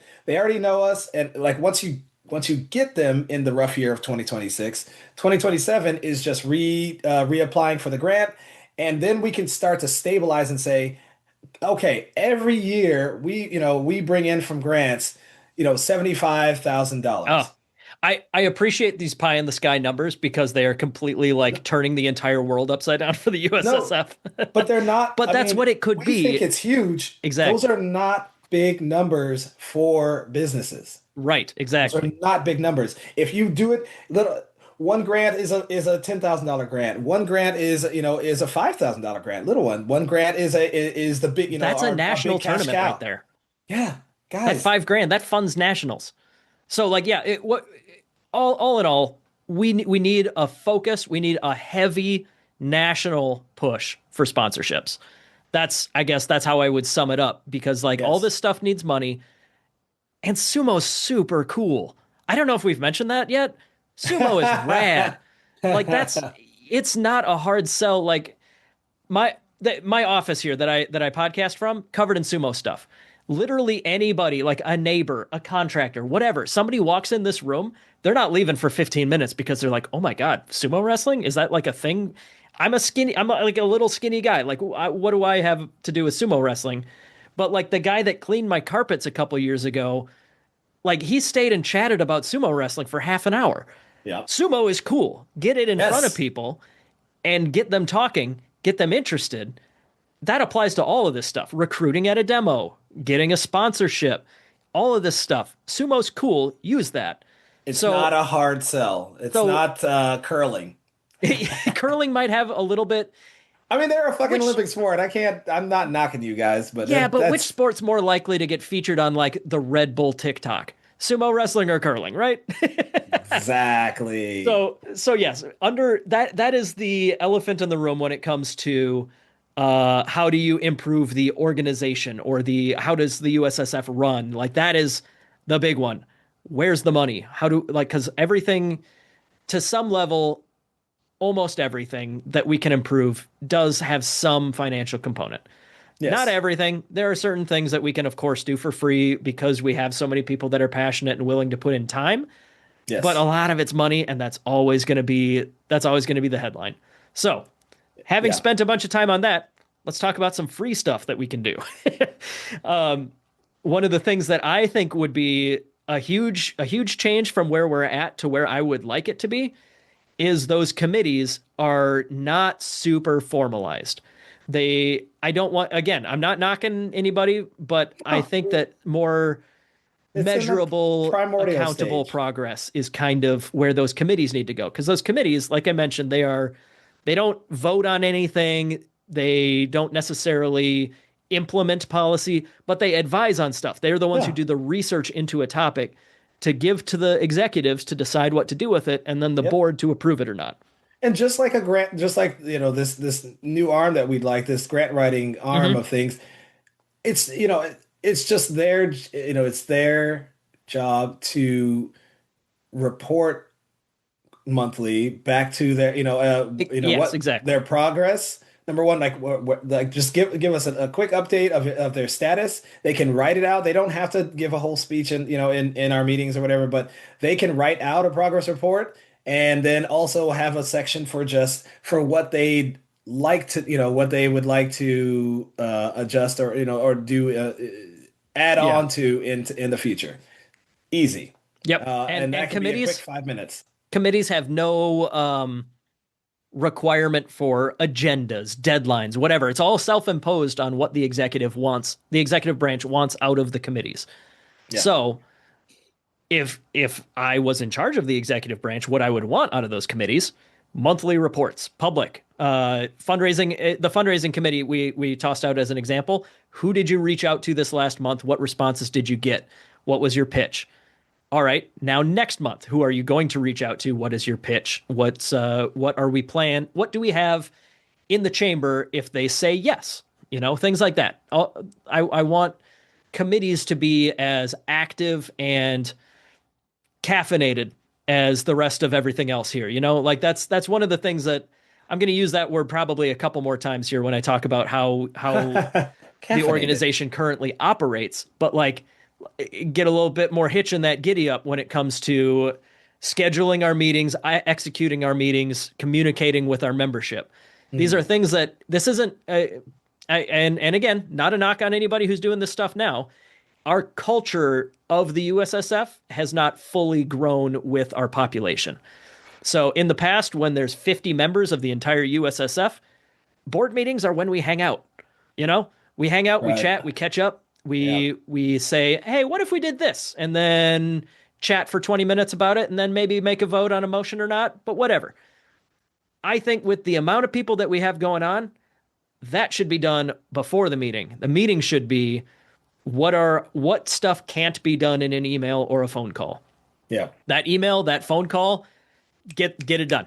Do it. Just call, like if I have a disagreement with Tom about something on a policy letter or whatever, why can't I just call him, talk about it? All right, cool. Then at the meeting, if we make that change, I'll vote for that.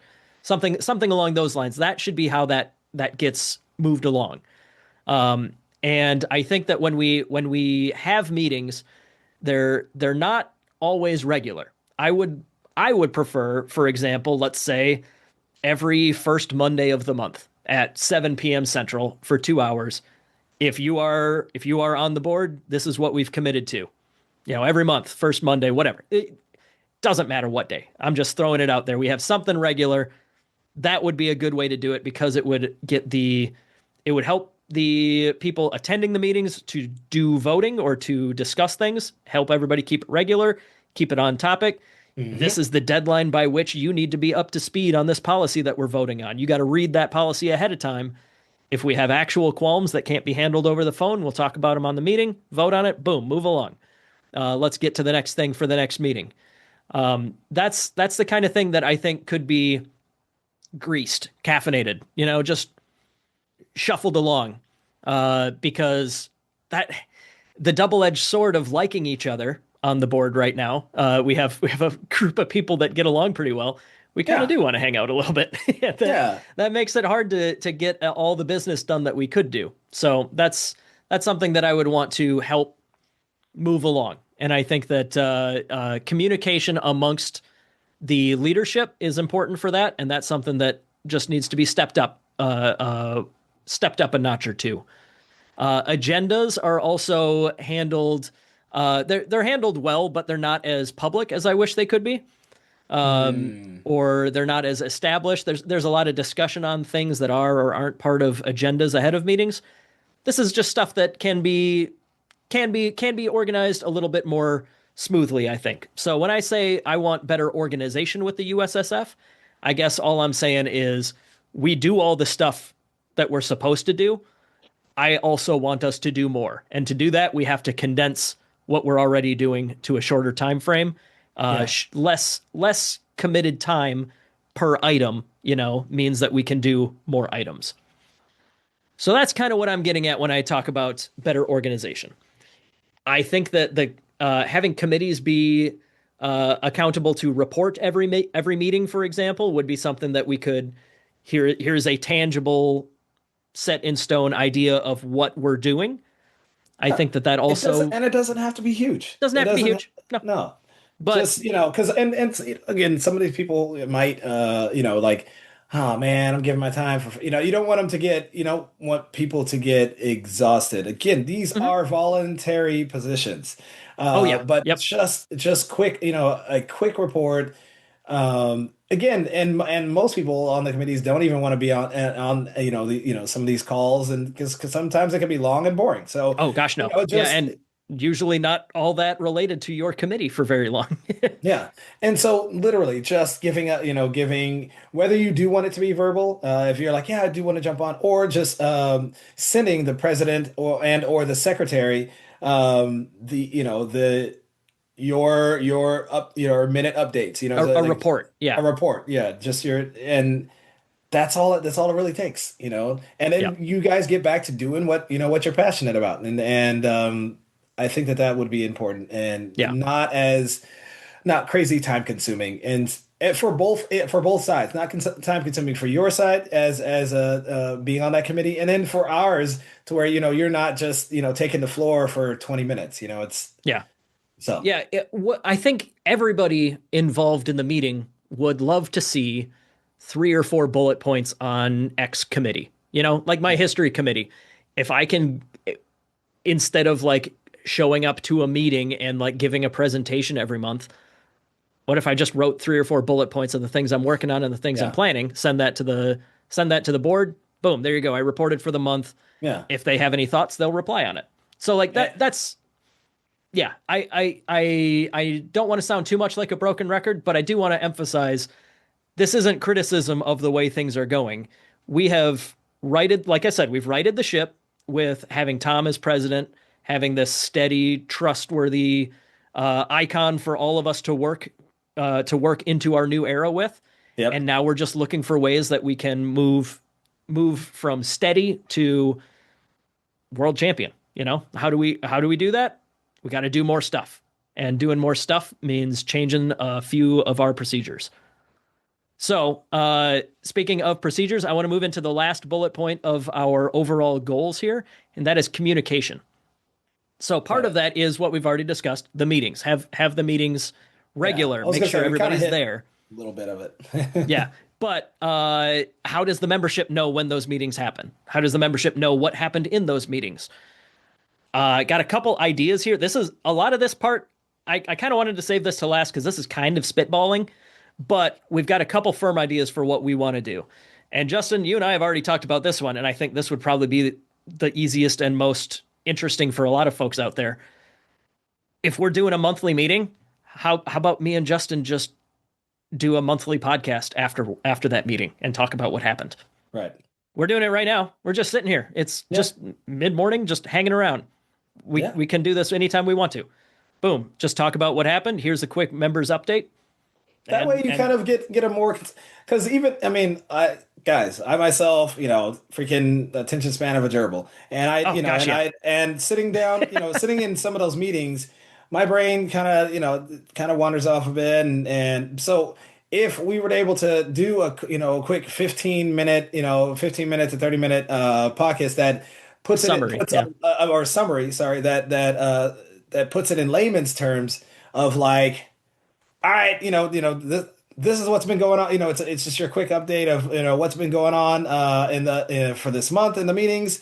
Boom, boom, boom. We've got great news. We've got we just landed X grant or blah blah blah, and all the just quick highlight all the bullet points so that you don't have to sit through the Mhm. basically sit through the live meeting if you feel like it. We will have recordings.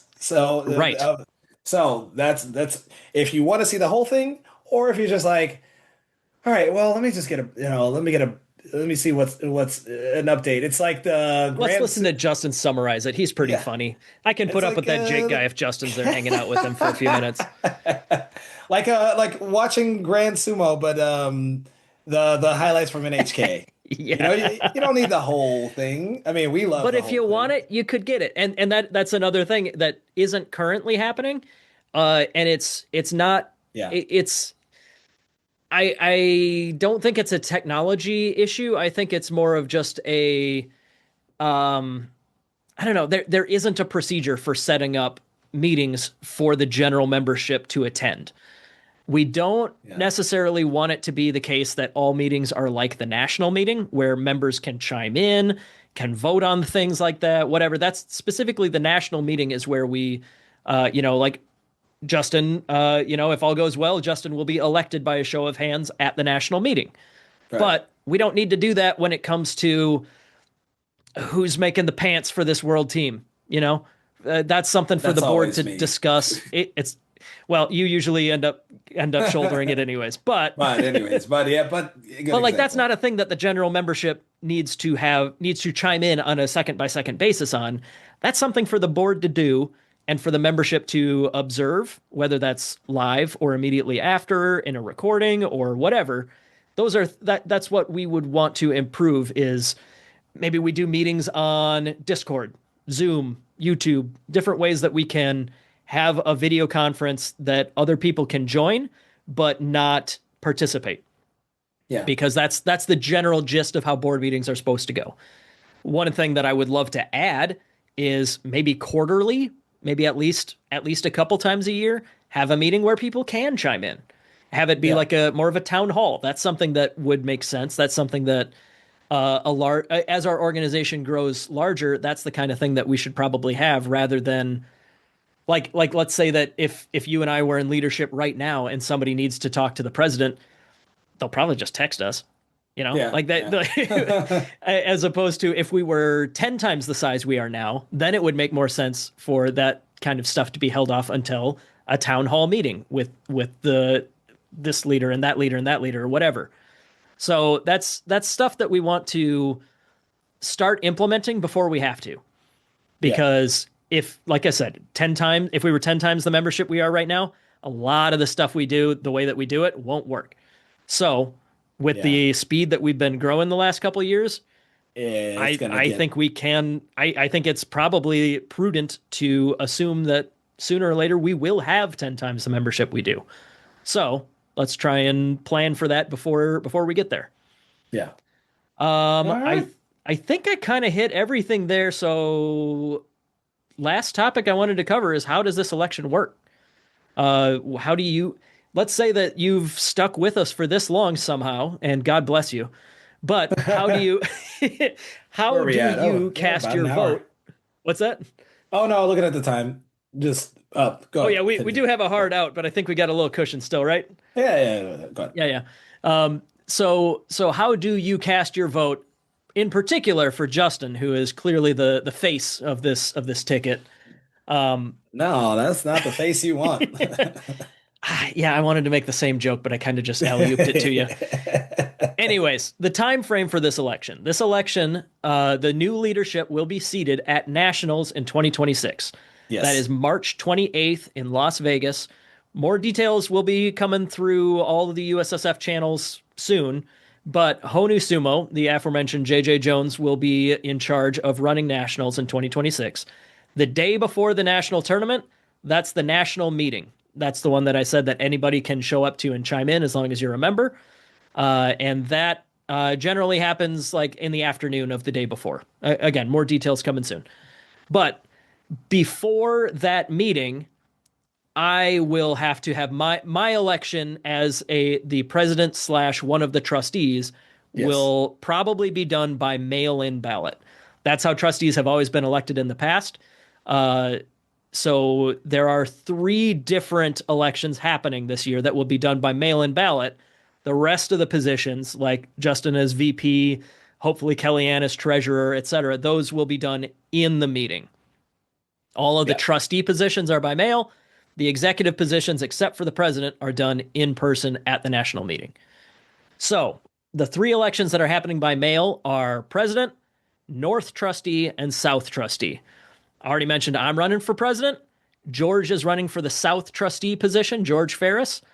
And I don't know for certain who is running for the North position. I got a couple people in mind that I would love to vote for, but we'll see if we'll see how that shakes out. Keep an eye on your email. If you are a USSF member, you have to be a current member in order to be on our email list. So please make sure that you have your current membership paid for.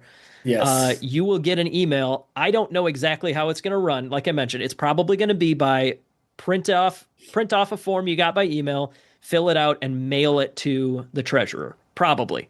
That hasn't been established yet. More details coming. Right. If Right. you Right. live in one of the states that is the North region, you will get a ballot that has the North trustee and the president election on it.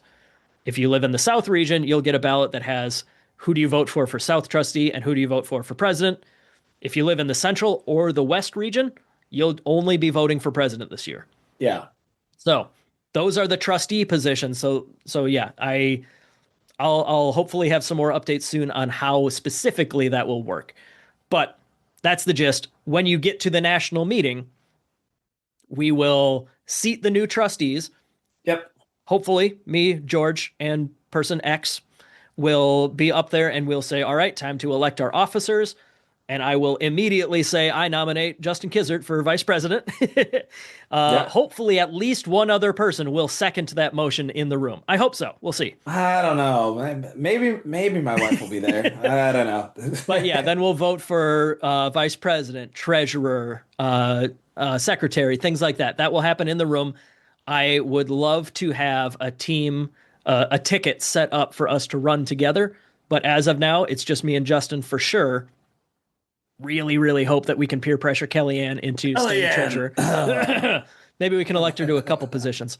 But make sure if you want to vote for us, make sure you are a current member in 2026. No matter who you are.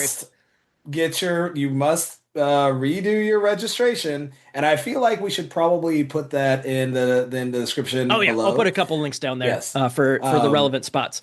Yes. But no matter who you are, if you buy an annual membership right now, it will be valid through the end of 2026.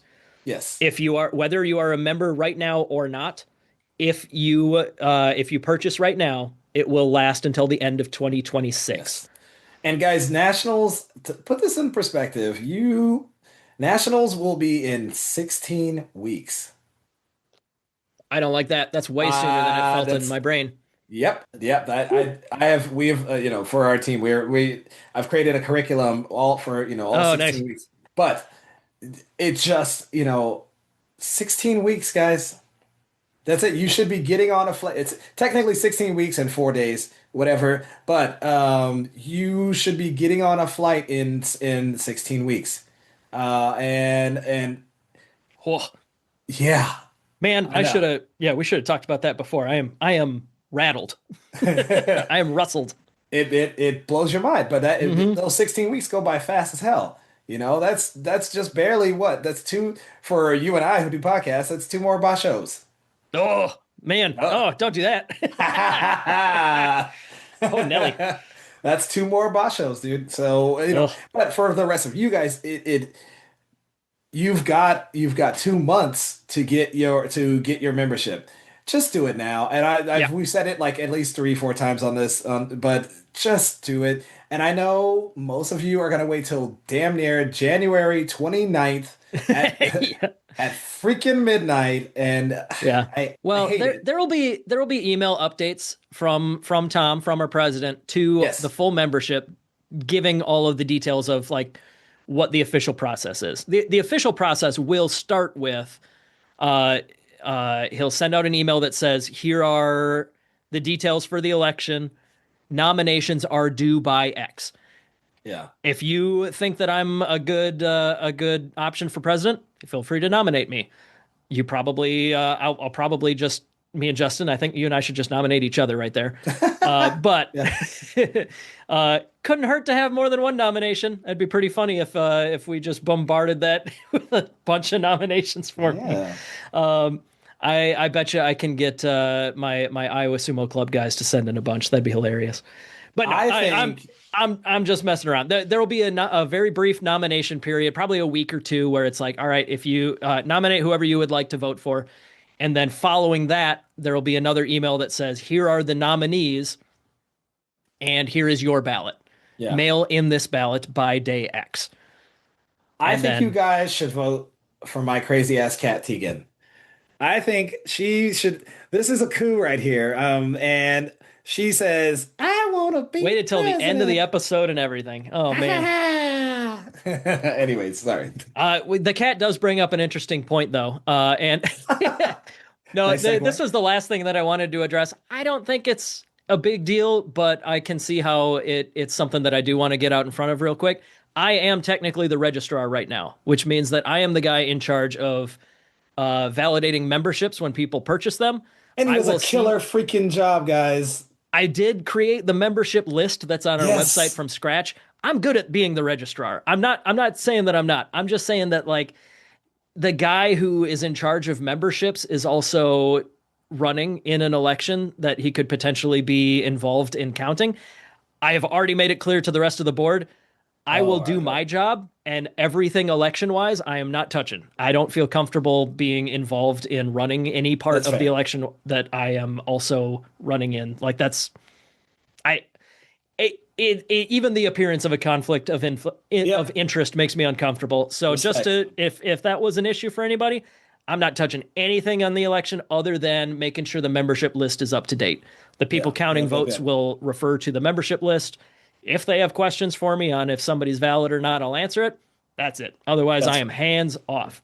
So wanted to close on that. But yeah, thanks for joining me for what was supposed to be a brief 1 hour podcast, Justin. Where do we? We're at like an hour and We got to be an hour and a half at 20. least by now, right? Yeah. Yeah. Um, Hey, oh time man, flies. time flies. Actually, I did my math wrong. I think we're well over that. Whatever. It has been great chatting with you. If you got any questions for me, for Justin, feel free to text us. Feel free to leave comments on this video, or I think Spotify does comments too. I'll get them either way. Cool. Would love to talk to anybody about this. So thanks again from Jake here at Iowa Sumo Club and Grand Sumo Breakdown, and Justin at Dark Circle Sumo. We will see you all No. soon, and please vote for us for USSF leadership. Yeah, vote for this guy. Yeah, I'm okay.